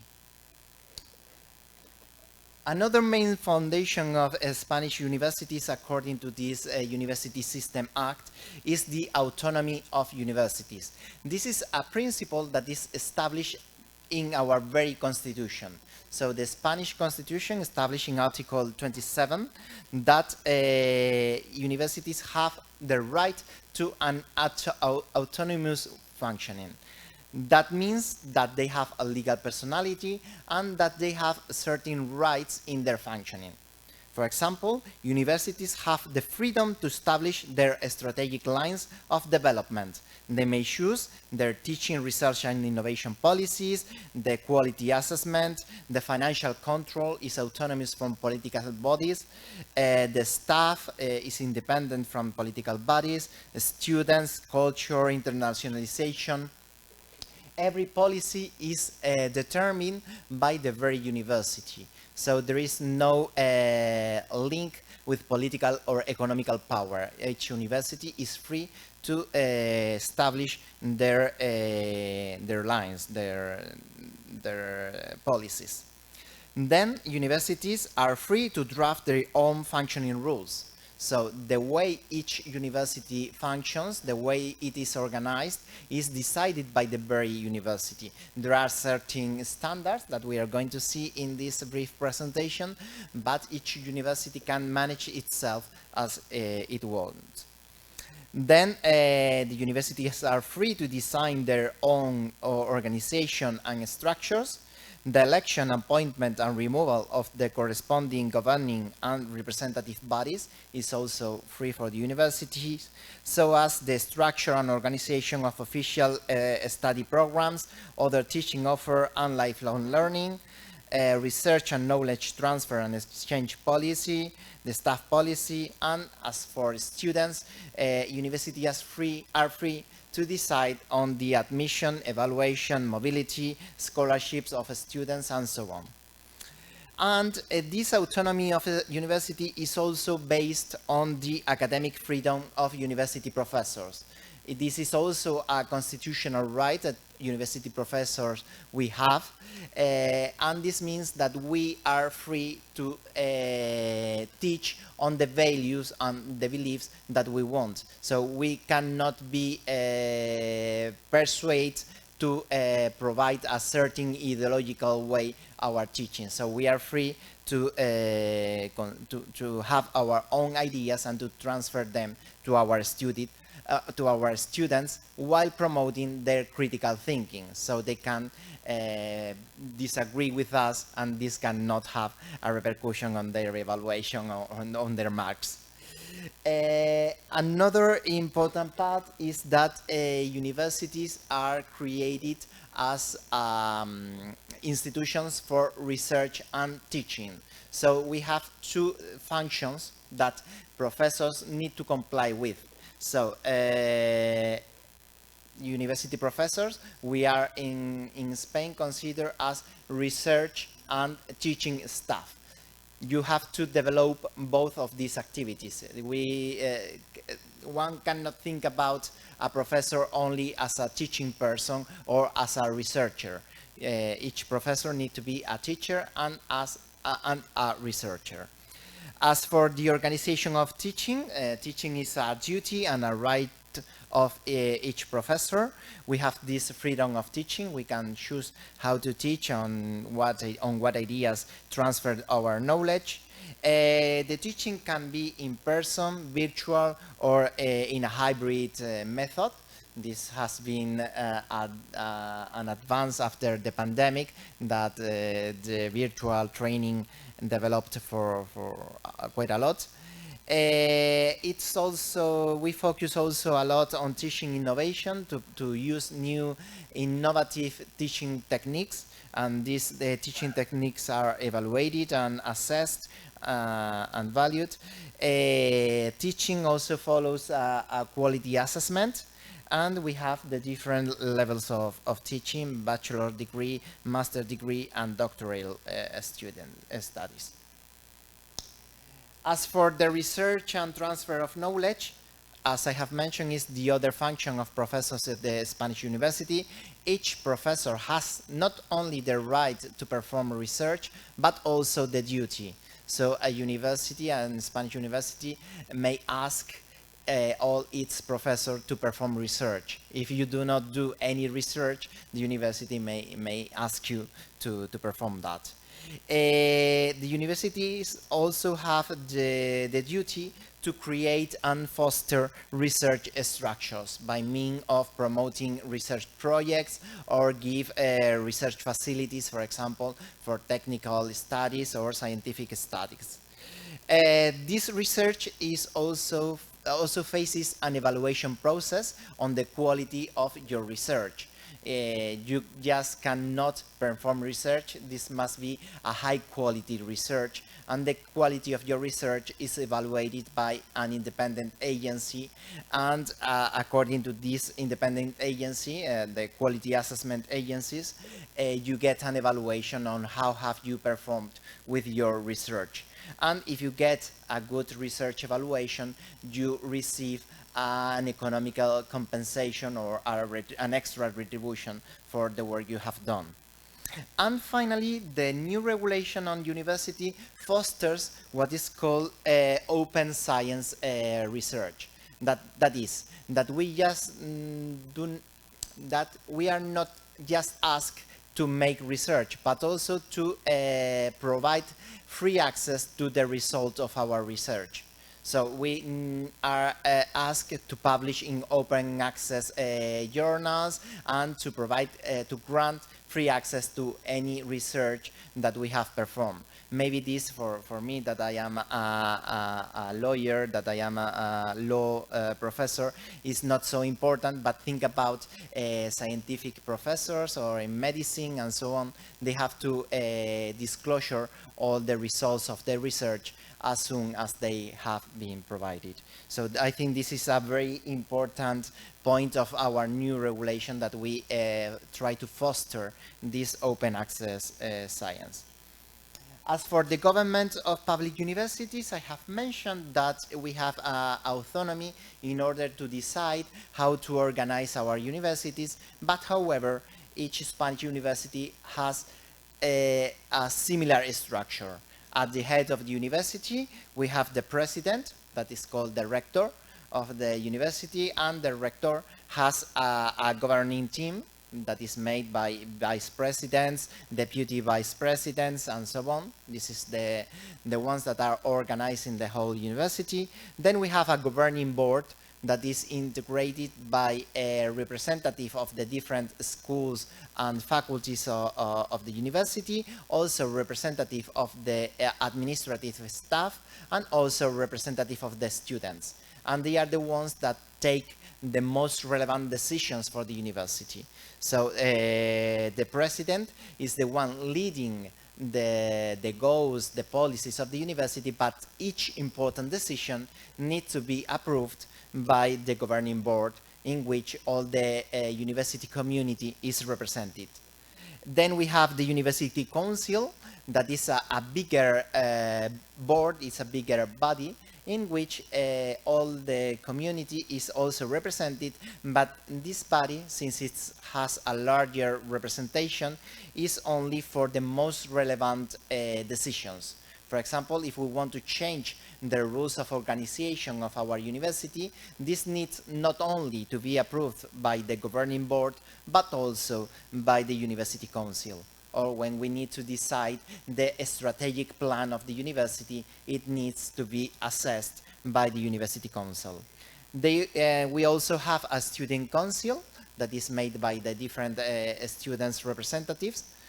And this would be the general structure or the university level structure. Then we have other bodies at different levels. For example, at the level of the faculty or the schools, we have the dean and the faculty council that are the ones taking the decision concerning the law school, the faculty of sciences, and so on. And within the different faculties or schools, we have different departments. For example, in the School of Law, we have 8 different departments, one for civil law, another one for commercial law, and so on. And in each department, we have a head or a director of that department, and also a council of that department. The department decide on the research and organization of the teaching of that area in particular. Then the decisions that concern the whole bachelor's degree or master's degree are taken by the faculty, by the dean and the faculty council, and the decisions that affect the whole university are taken by the governing board of the university. And finally, we have also another body that is of great interest, that is the Social Council.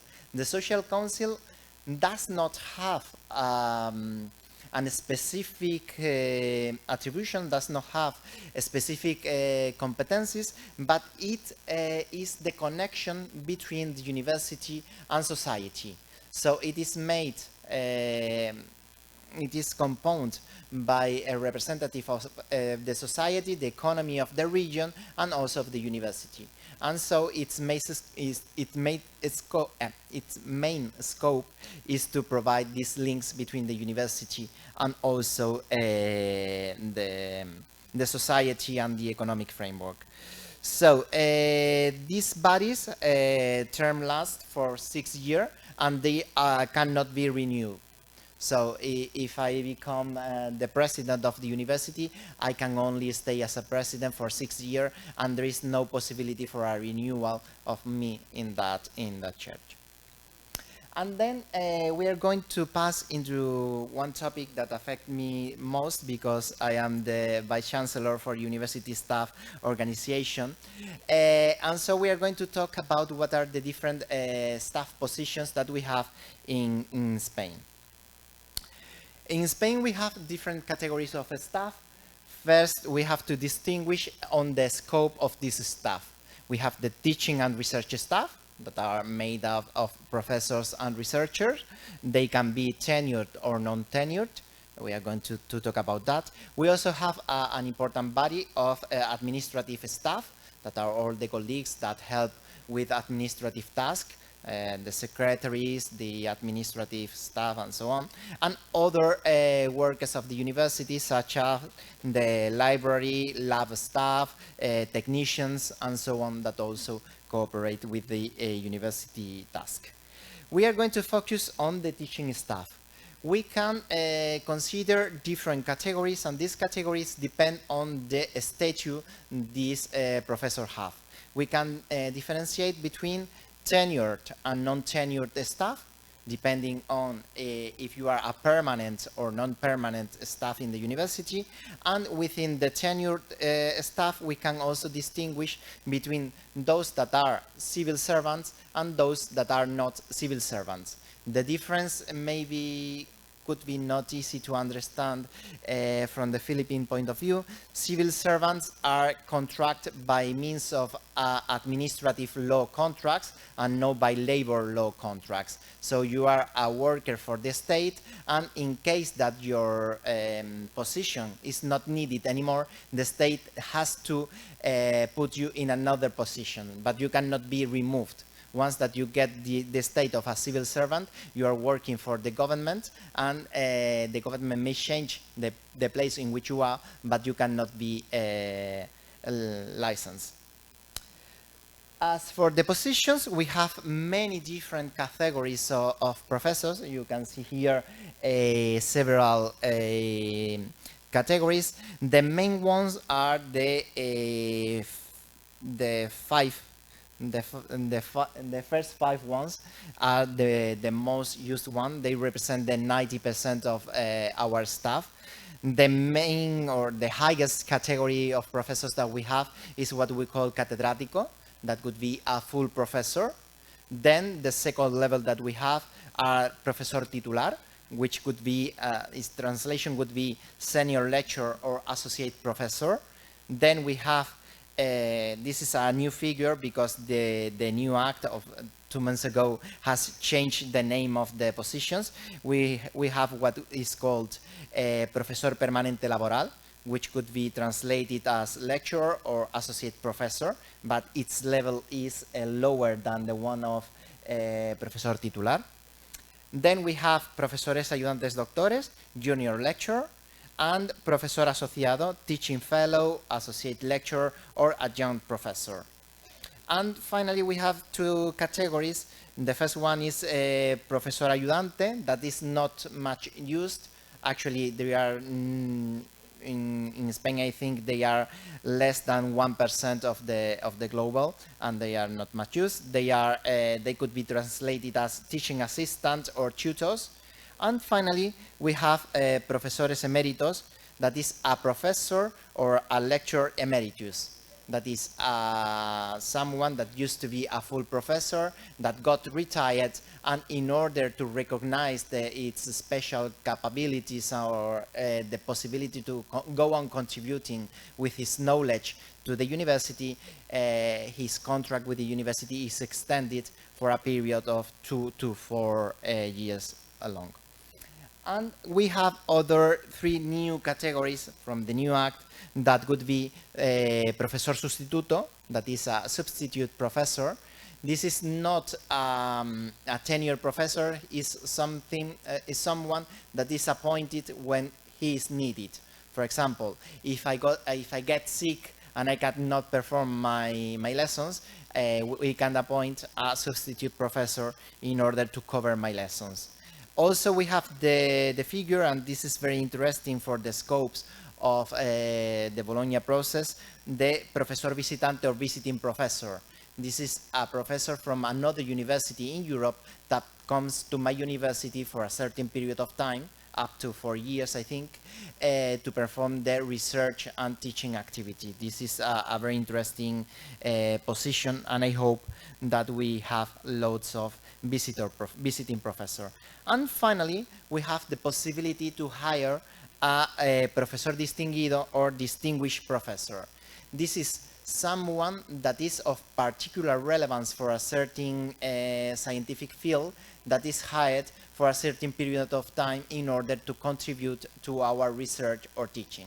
For example, if there is a very important or renowned scientific or a doctor that is very important for a certain medical area, we can hire him for a period of 1, 2, 3 years in order to work with us in research.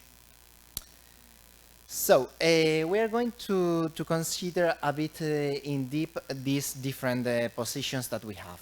The first one is the tenured teaching staff, that is the ones that are permanent or structural for the functioning of the university, and we can consider 3 categories of tenured professors. So these 3 categories are professors that are permanent for the university, and they can be divided into 3 categories, or 2 categories. The first 2 ones, the catedráticos and profesores titulares, are civil servants. As I have mentioned, they are workers for the government, and so they cannot be removed. And as non-civil servant, we have the profesores permanentes laborales. So, what is the regulation or the situation of this tenured staff, the catedráticos, titulares, and permanentes of the universities?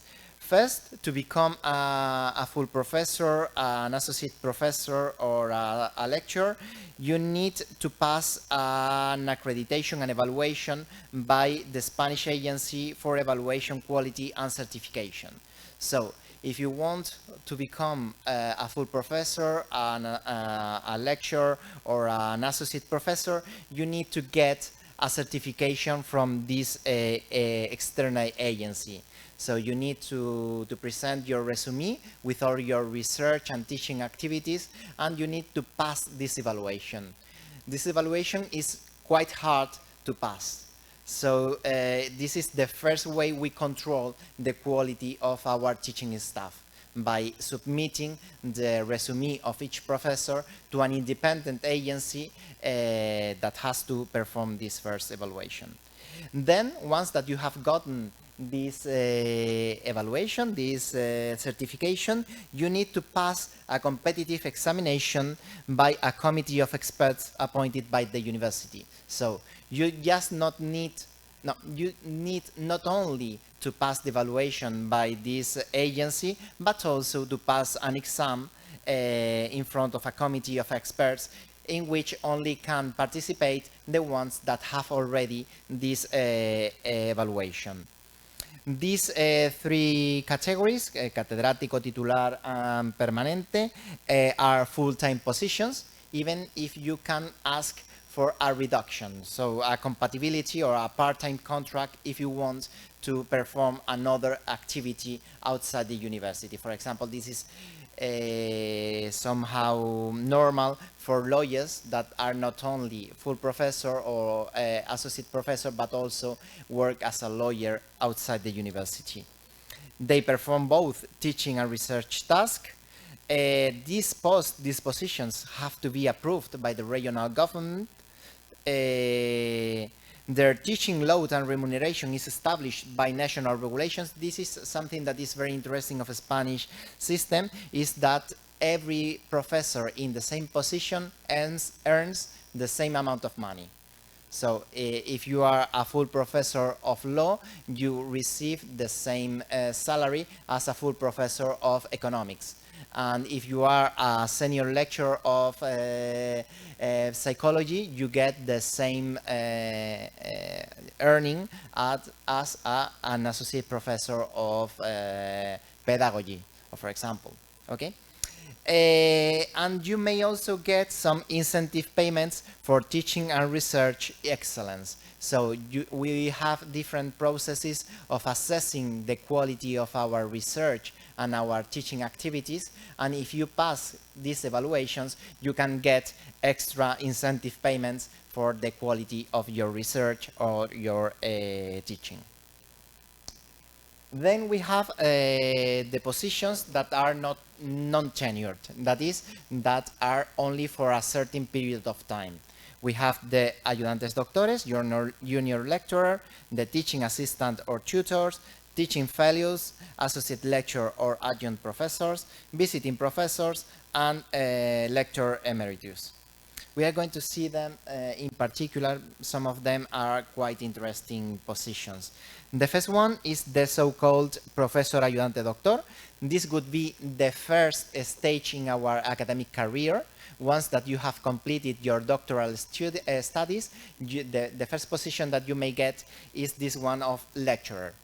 You need to have a PhD, and you need it, because this has changed, to pass an evaluation of the quality agency. I say that you need it because since 2 months ago, since we have this new regulation on the university system, is not needed any longer to have this accreditation, this evaluation by the quality assessment agency. This lecturer performs teaching and research duties, and the maximum amount of teaching that he may perform is 240 hours a year. So this is the general rule for most of Spanish university professors, is that we perform a teaching load of 240 hours. This should be about 4 different groups or 4 different classes in a year. This lecture position is a full-time contract. You cannot combine working at the university with another activity, so you need to be always full-time, and it has a limited period of time for 5 years. Once that these 5 years have passed, you need to have passed an evaluation by the ANECA. This is the Spanish Agency for Evaluation. And if you do not have this evaluation, you cannot pass to the second level. So you need to have this evaluation. If not, you cannot go on in the academic world. Another figure, another position that we have is professor ayudante, that is a teaching assistant or tutor teacher. This is a situation that is very strange because we do not use this position quite a lot. And this is a kind of professor that does not have a PhD. In Spain, it's very important to have a PhD to become a university professor. Think that about 95% of Spanish university professors already have a doctoral studies. And the quality of the university system in Spain require us to have a PhD. So this position is the only one that does not have a PhD, and so that is why it is very rarely used. The teaching load that they have is only 60 hours a year, so it's a very, very limited teaching activity. It's a full-time contract, and the scope of this kind of contracts was to provide some doctoral students with a contract while they perform their PhD studies. And then we have another category that is of great interest, that is the teaching fellow or associate lecturer. This is not properly a university professor, but is a professional that works in outside the university and that is used to transfer his knowledge, his practical knowledge, to the university. I mean, this is the case of a very well-known lawyer that is hired at the law university just to give the practical point of view, not the theoretical contents, but the practical point of view. In certain fields of knowledge, such as medicine, such as law, such as maybe economics, or so, they are very useful since they provide the practical knowledge that full-time professors we do not have. So these are very used in certain areas of the university. They must have another main activity. Also, they are not well paid by the university, since this is something more, how could I say, a recognition of your capacity in the professional world. You do that not as your main field of activity. The maximum teaching load that they have is 180 hours a year, and it is a part-time contract. They are normally contracted for 1 year, but this can be renewed. So, for example, at the School of Law, we have a lot of teaching fellows that have been renewed for several years, for example, for 20 years, 30 years, and they have been with us for quite a long time. Then we have the possibility of a senior lecturer emeritus. That is someone that used to be a full professor, that got retired, and that is in the university for 2 more years, up to 4 more years. This is interesting because the regulation changed, and not all the full professors, when they get retired, may become an emeritus professor. If you want to become an emeritus professor, you need to pass an evaluation, also an evaluation. As you see, in Spain, we are very concerned about the quality of our staff, and that is why we are always demanding for different evaluation, but this independent agency that is called the ANECA, in order to consider if you are able to perform that activity.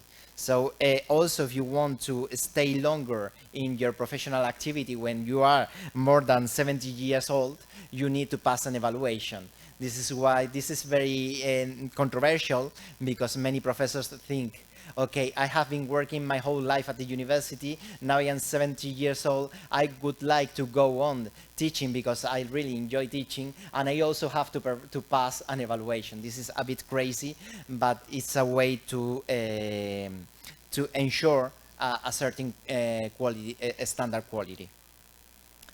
Then we have the visiting professors, that, as I have mentioned, is a way to integrate Spanish universities with the other universities in Europe, but not only in Europe. We may also have Filipino professors as visiting professors. So you may come to Spain for 1-2 years as visiting professors, and this is perfect, in my opinion, to integrate different points of view.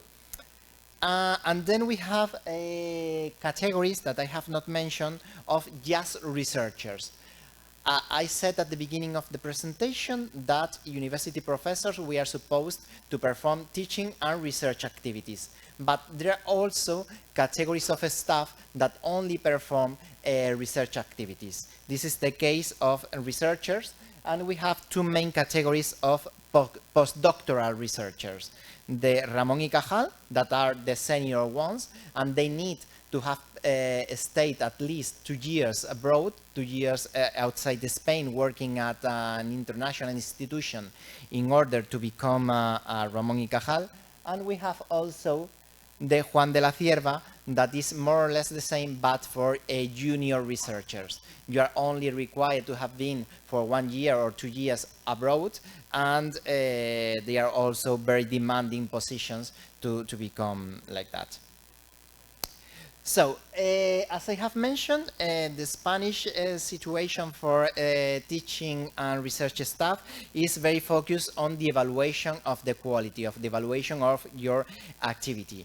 We have several evaluating and certifying agencies to which you have to provide your resume or your academic activity, your research, your teaching activity, and so on, to pass the evaluation and to get a certification. We have two different categories of agencies for this assessment. The national one, that is called the ANECA, that is the relevant one, the big one, and also different ones in the different regions. For example, Malaga University is in Andalusia. We have the Andalusian Agency for Evaluation, that is called DEVA, and there are others in the different regions of Spain, Madrid, Comunidad Valenciana, and so on. We must say that the criteria that has been established by these agencies are being increased year by year. So the difficulty for getting a certification is getting harder each year. This means that we are more and more demanding on the quality of our staff. This is something that, as a professor, worries me a lot, because I don't know what is going to be the standard next year, but it's something that at the end is beneficial for the university. And you need to get an accreditation, a certification of your activity before you change your position. For example, if you are a lecturer and you want to become a senior lecturer, you need to pass an evaluation and to get a certification. If you are a senior lecturer and you want to become a full professor, you also have to pass an evaluation. And also this happens with your teaching and research activity. If you think that you have performed a high quality research and you want to get an economic extra and a compensation, you need to submit your research activity for an evaluation of these agencies. If you get a positive evaluation, you get an extra remuneration. If you do not get that, you remain with the same salary, but you are not recognized that activity. Also, when you get these recognitions for research and teaching, the duties that you have, the teaching duties that you have are reduced. For example, if I get 2 positive evaluations of my research activity, the number of hours of teaching hours that I have to perform lower. Why? In order to leave me more room, more space, more time to go on with my research activities, since it has been considered to be of quality for the university. And finally, how do we proceed to access to the university career? There are several ways to access to the university career. Okay, there are different ways to access to the university career, but the main way, or the main way to access to a university position is by means of a researcher position. So to become a university professor, the fast track or the good track to do that is becoming a researcher. But to get a predoctoral or previous to the doctoral level position, it's quite difficult because you have to undertake a competitive process to get a grant or a contract. There is a limited number of contracts that are provided each year, and they are distributed considering the different scientific fields. This is the distribution by different scientific areas is not well done in my opinion. Why? Because most of the researcher positions go to scientific areas. For example, in sciences, in medicine, in technological studies, they get more or less the 70% of all the positions, all the researcher positions that we have. And in social sciences, in law, in humanities, economics, and so on, we remain only with the 30% of the remaining positions. These positions as a researcher are highly demanding. You need to have a very good track as a student. You need to have performed a certain research activity and so on. And these positions cover your doctoral activity. The main goal of this position is that you get or you carry out a PhD, that you perform a certain international activity. In Spain, we are more and more worried about internationalization, and so we promote that all of our researcher and professor spend part of their time working abroad. For example, in my case, I spent 3 years in Italy and 3 years in Germany because of this concern that we have to promote the internationalization. To get a researcher position, you already need to have a bachelor's degree and a master's degree and to be enrolled in a PhD program. So you need to have passed the first level, the bachelor degree, to have a master's degree and to be enrolled, not getting already the PhD, but being enrolled in a PhD program. And you need to pass the evaluation that considers normally the qualification that you have, the average mark that you have gotten, the quality of your dissertation project, the quality of your supervisor PhD, and the research team in which you are going to work. And also, once that you have gotten the PhD, you may also ask for a position of a postdoctoral researcher before becoming a professor. And what about teaching positions? These are positions as researchers. Once that you have gotten your PhD, you may become a professor. But how do you get a position as a professor at a Spanish public university? First of all, there is a planning of the needs for professors at the regional and at the national level. So the first thing that we consider is that if there is the need for a new professor in the University of Malaga for commercial law, for example, or if we need a professor of chemist in the University of Seville, or if we need in this position. To decide if we need or if we don't need this position, we take into account an objective criteria. That is, the so-called teaching ratio. If the number of hours that have to be taught per year in a certain topic, and the teaching capacity of the existing staff to perform that activity. So we only create positions when the existing professors cannot cover the demand of teaching hours that we have. And we also take into account the future needs. For example, if we know that certain professors are going to get retired, or if the teaching needs are growing, for example, because a new bachelor's degree is approved, or if we are implementing a new master's degree, or so on. The creation of these teaching positions require an authorization from the regional government, so there is the need of a political decision before in the universities we can create the new positions. And to access and promote, we need, for the access, we need to ascertain that there is the need for more staff, and to get the promotion, once that you are a staff of the university, you have the right to promote once that you have passed the evaluation. Finally, how is the selection procedure? We have seen, for example, that a certain person already holds a PhD, has the positive evaluation by the quality assessment agency, and wants to get a position, for example, at the University of Malaga. What is the selection procedure that we have? This selection procedure works from junior lecturer on. So all the positions that are over junior lecturer need to follow these steps. First, you need to have the certification from the quality evaluation agency. This is compulsory. If you want to get a position as a civil servant, that is full professor or senior lecturer, you need the certification from the national agency, from the so-called ANECA. If you want to get a position of non-civil servant, that is the lecture, simple lecture, you can get the certification both from the ANECA, from the national body, or from the regional agency.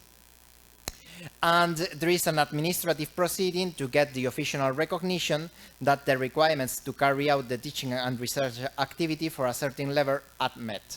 So this certification ensures that you have all the requirements to work as a professor at the university.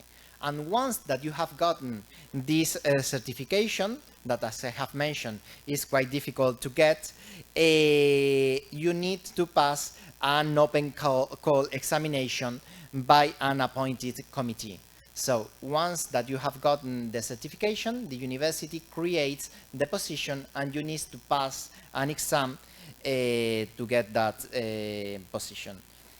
What is the content of that exam? You pass another evaluation of your resume or your whole curriculum vitae, and you need also to pass a public exam where you have to expose your teaching progress, your teaching project, and your research project.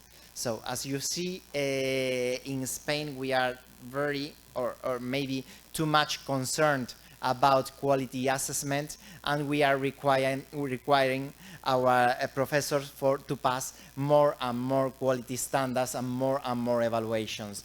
This is because of the relevance that we give to quality, but it can also be a bit annoying, and there are certain colleagues of mine, of us, that have been fed up with this situation, and that say, why do I have to pass another evaluation to go on working? So this can be a bit stressing, but in my opinion, this system deserves a positive evaluation or a positive consideration, because it helps us to improve the quality of our research and our teaching. Okay.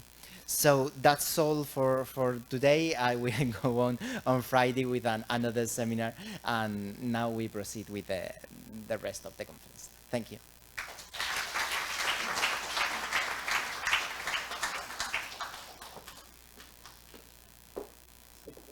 Thank you very much, Dr. Olmedo Peralta. So please save your questions for when he comes back again, and we'll hear from our speakers later when you ask them. I just want to, before I proceed to the reaction of Professor Palacios, I want to recognize the presence of our colleagues at the faculty. We have Professor Elizabeth Aguiling Pangalangan in the room, the Director of the Institute of Human Rights, and Professor Vicky Luanzon also in the room with us.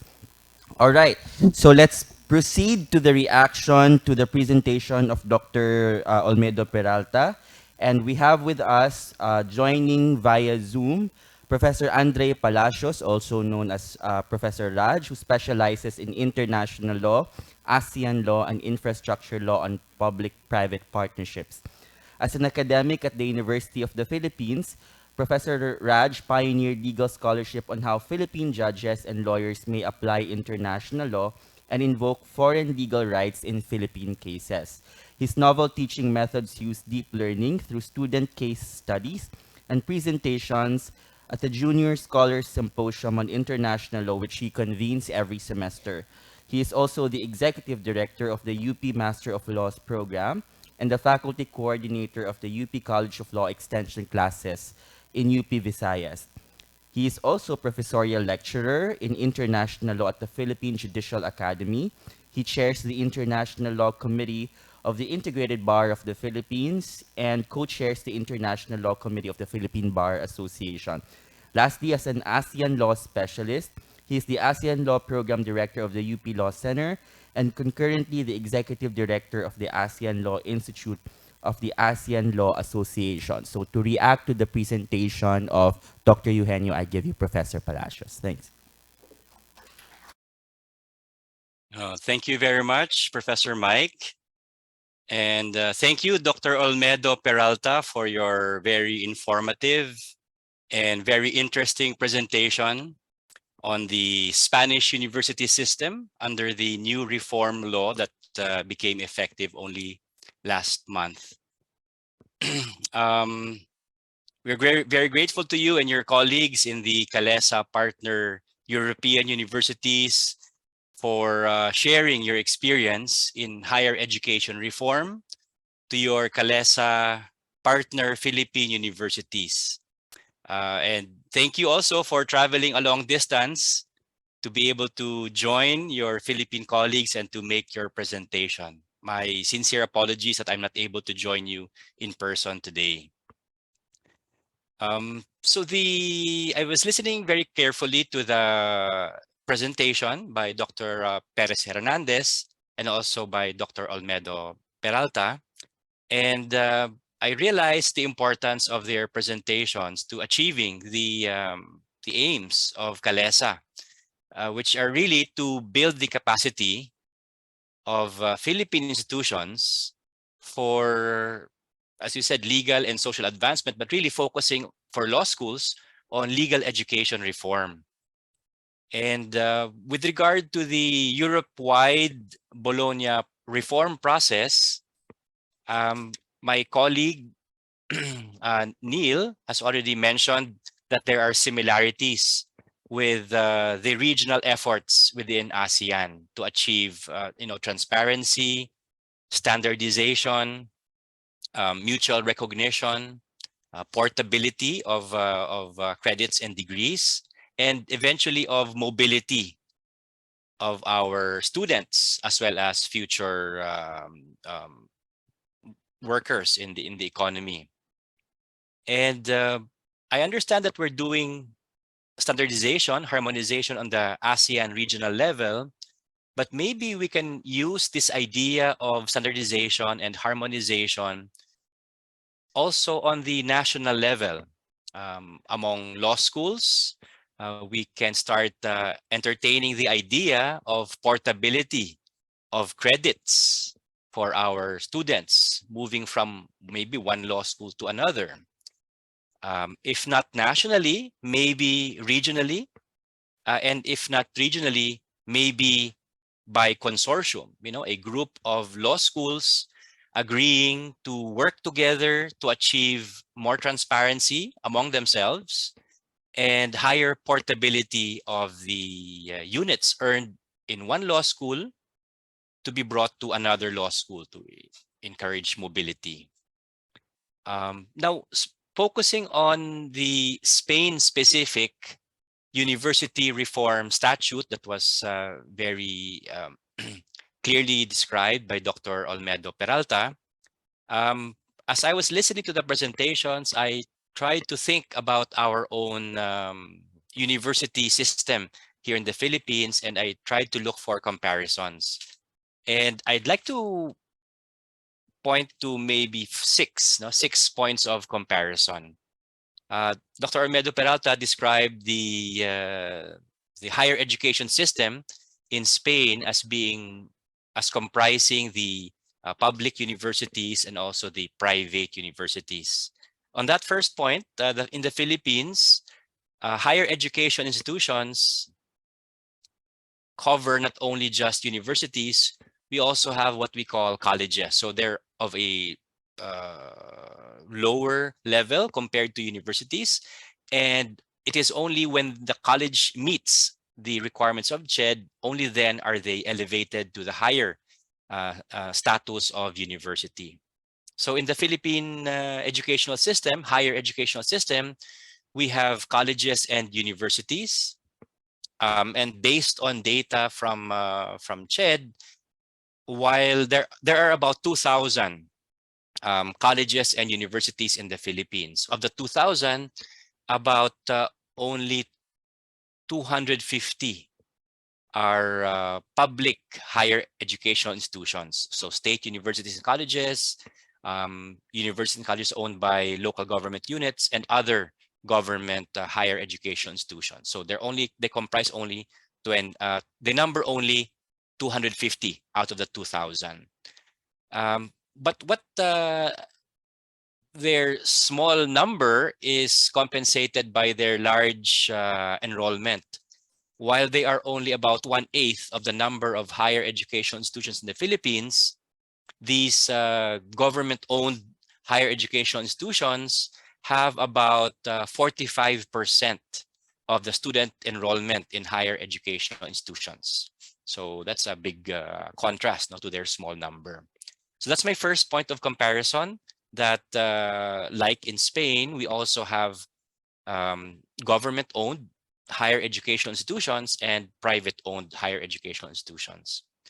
Second, Dr. Olmedo Peralta pointed to guarantees under the Spanish Constitution, I think of 1978, with regard to the autonomy of universities, and also with regard to the academic freedom granted to teachers in those higher educational institutions. I'm happy to see the comparison with the Philippine Constitution, where we also have constitutional provisions guaranteeing some sort of autonomy to higher educational institutions. It doesn't spell out that higher educational institutions are autonomous. The constitutional provision refers to reasonable supervision and regulation of schools. So that suggests that the government cannot dictate the content of higher education, as well as the method of teaching. Instead, what government can do would be just to subject these higher educational institutions to reasonable supervision and regulation. Like the Spanish Constitution, the Philippine Constitution also has a guarantee of academic freedom for in the universities. My third point of comparison would be this university reform statute. In Spain, I understand from the presentation of Dr. Olmedo Peralta, the new reform law seems to be very detailed. And I'm comparing the content of the Spanish reform law with our Higher Education Act of 1994, which is really very broad, very general, and not as detailed as the provision of the Spanish reform law.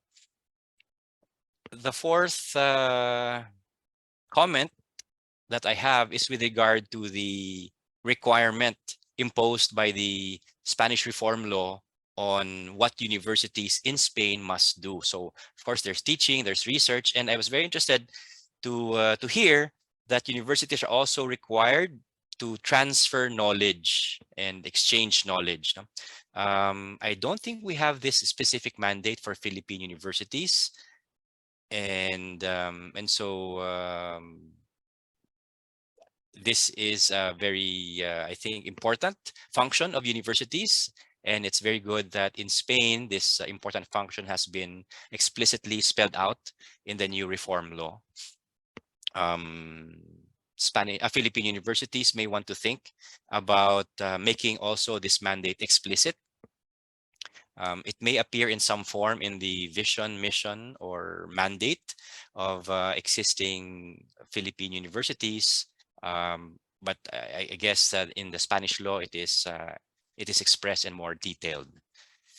My fifth point would be with regard to the governance of, I think, public universities. And here we call them state universities or LGU-owned universities and colleges.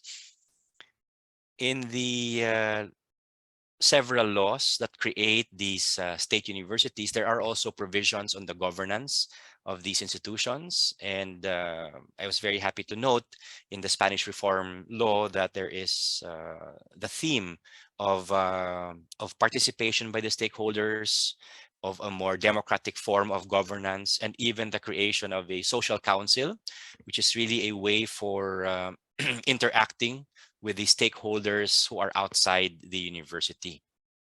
And so for the fifth point, Philippine universities also have provisions in the statutes creating them. So sorry, for state universities, there are also provisions in the statutes creating them on how the university will be governed. So there's a board of regents, and usually there is an allocation of the seats among the government agencies that are considered to be stakeholders in that state university. And also there is a provision for an academic council and a provision for the administrative council. My sixth and last point is on the very interesting presentation by Dr. Olmedo Peralta on the on staff, on the personnel of the universities. And I understand his presentation with regard to public universities, where staff of the university who are tenured are considered to be civil servants. In contrast, in the Philippines, we have university staff who are considered to be we have university staff of state universities who are considered to be civil servants, meaning government employees, even though they are not yet tenured. So this may be an interesting point of difference. In the Philippines, you don't have to be tenured in order to be considered a government employee of the state university. I was also interested to hear the very detailed categories of the positions, and I note that these seem to be standardized and systematized across universities. I'm not aware whether we have the same position standardization across state universities. And my last point with regard to staff is this very interesting requirement for staff prior to being hired to pass these two stages. No? Now, first would be the external evaluation by, as you said, by ANECA. I'm not aware whether our state universities have an external evaluator prior to their engagement. And second requirement for their engagement would be this competitive examination process. In the Philippines, at least for UP, the process is simpler. There is an evaluation of credentials, but this evaluation is done internally. And I'm not aware of a competitive examination for participants. So on these 6 points, I'd like to give my comments to contrast Philippine situation with the Spanish university system as brought about by the University System Reform Act, which was enacted, which entered into force only last month. So thank you very much.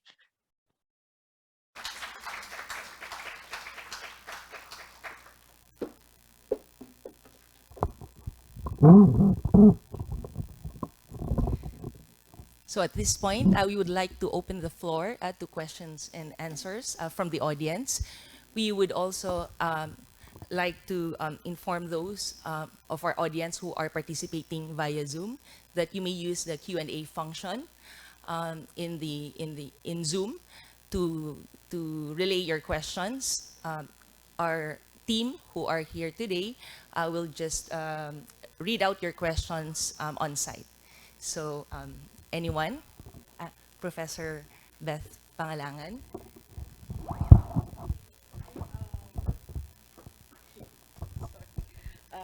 Good morning, everyone. I'm Beth Pangalangan, full professor.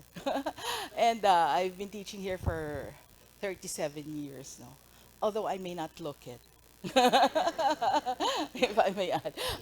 Just a joke. It's a joke. Okay, so I was wondering, if like American universities, Spanish universities have imbibed the culture of publish or perish, because you did talk about research, but I did not hear anything about publication of research.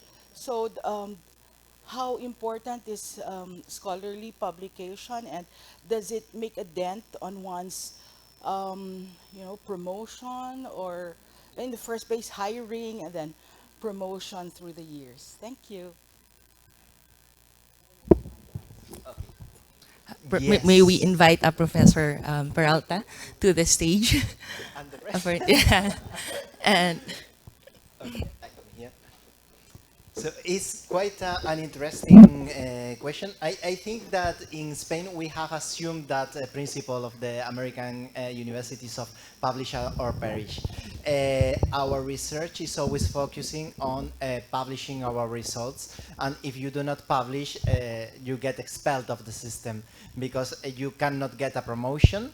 If your position is not tenured, you can be catched out of the university, and also your teaching duties increase. So if I perform a regular publishing activity, I have less lesson hours of lesson than my colleagues.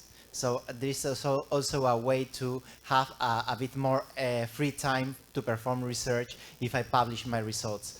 There is also each 6 year you can perform you can submit your publishing for an evaluation to this ANECA, and if you get that evaluation, positive evaluation, you have an extra remuneration for your work. So we have to publish all the time, and we have this strong pressure on us to continue publishing. One problem is that in certain areas of knowledge, for example in law, we are not persuaded to publish in international journals. Since law, for example, is quite a national scientific area, we publish normally in national journals, in national reviews. But we should start also thinking about publishing only in peer-reviewed journals and international journals. That, in my opinion, is critical also for law, not only for other sciences. thank you, Professor Olmedo. Another question from the floor by Professor. Ah, So hi, good morning. I'm one of the students here in UP College of Law, and my question is actually about the credit transfer system in EU. So this was discussed a while ago by Dr. Chantal, but I know that Spain is also one of the participants in this transfer system. So here in ASEAN region, one of the difficulties in fostering the credit transfer system is encouraging students to move between and among higher educational systems. And there's actually right now there's very low mobility of students. Only a few students avail of the credit transfer system here in ASEAN region, and this is largely due to limited support from the government, from the university, and even the lack of sustainable or suitable financial arrangements. So my question is, if Spain is also experiencing the same challenge, and if yes, how was Spain able to resolve this, and how were you able to go around this issue? So that's all. Thank you so much for your question. I think this is very interesting because it was quite a difficult challenge that we have not yet finished. So this is a process, the recognition of the European credit transfer system, and we have made a lot of progress, but this was very difficult since the very beginning. We wanted to create a structure of credits that could be recognized between different titles. For example, if I started studying law and after the first year I realized that I didn't want to become a lawyer, that I preferred to become a criminologist, I could transfer some of the credits that I had passed to my second degree. And also, the most important part was to recognize the experience in other countries. For example, if I perform a mobility in Germany and I study a certain topic, for example, criminal law in Germany, these credits, these 6 credits of the criminal law can be recognized in the Spanish system. This needed not only a long administrative and technical process, but also a little change of mind. For example, for law studies, you know that this is a very national, they are very national studies. If I study German criminal law, I may know a lot about how does criminal law work in Germany, but not in Spain.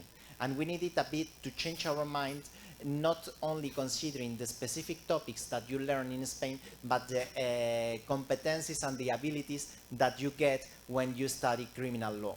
And so if you have passed criminal law in Germany, this knowledge, these 6 ETCS credits can be recognized in Spain as if you have passed criminal law. For some of us, this is not a good decision because you may know nothing about Spanish criminal law, but you have gotten the capabilities to be able to understand Spanish criminal law as well. So you just need to get to know what is the Spanish regulation, what is the Spanish criminal code, and the rest of the capabilities you have acquired them. And also we have to consider that with mobilities, you also acquire an international background and international abilities that you do not get if you remain at your own country. This is why we wanted to promote these mobilities and this credit transfer system. So I think it has been something very positive, even when at the beginning it was quite hard. For example, I was the coordinator of mobility programs at the University of Malaga, and at the beginning, I didn't want to recognize the activity my students did in other countries because I compared the syllabus of the courses taught in Spain and the ones taught in Poland, for example, and they had nothing to do one with the other. And then I realized that the student had acquired the capabilities and the competencies they were required to, and that they had also acquired an international background that needed to be considered in their building. And this was more important than just knowing the criminal code of Spain or of Poland.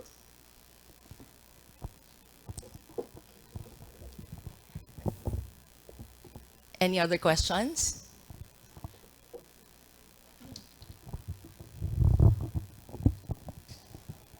Good morning.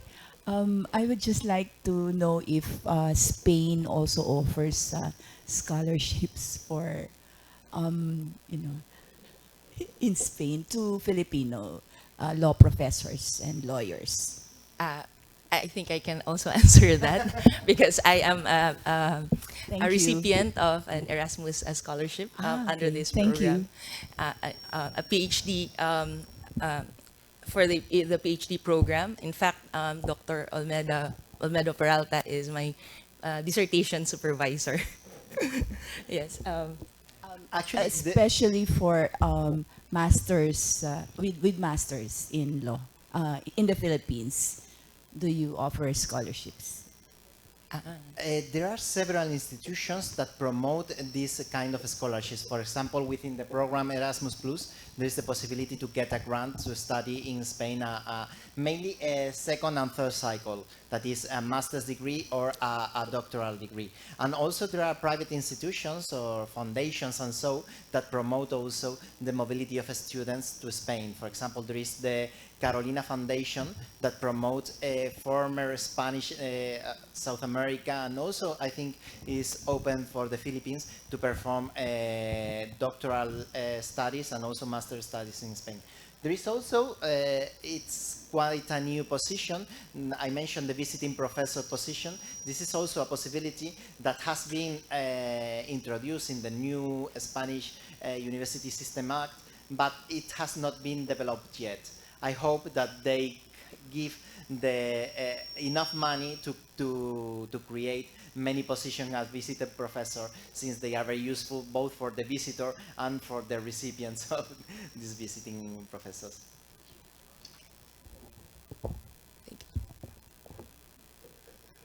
Other questions?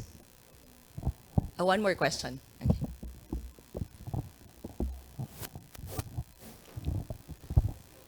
Okay. Good morning. I'm also a student here at the college.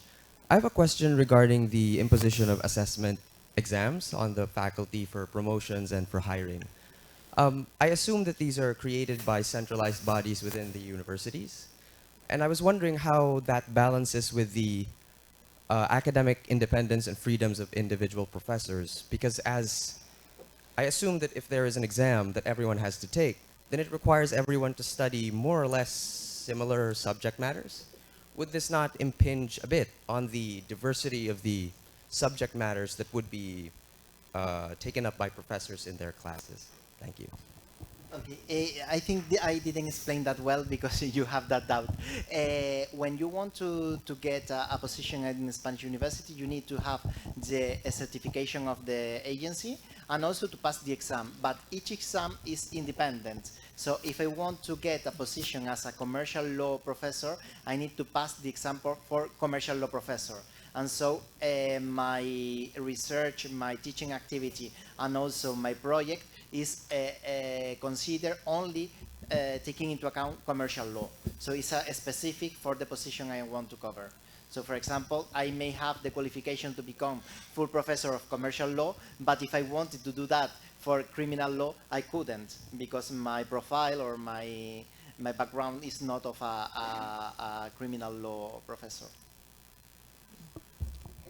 So we will now close the floor to questions due to time constraints.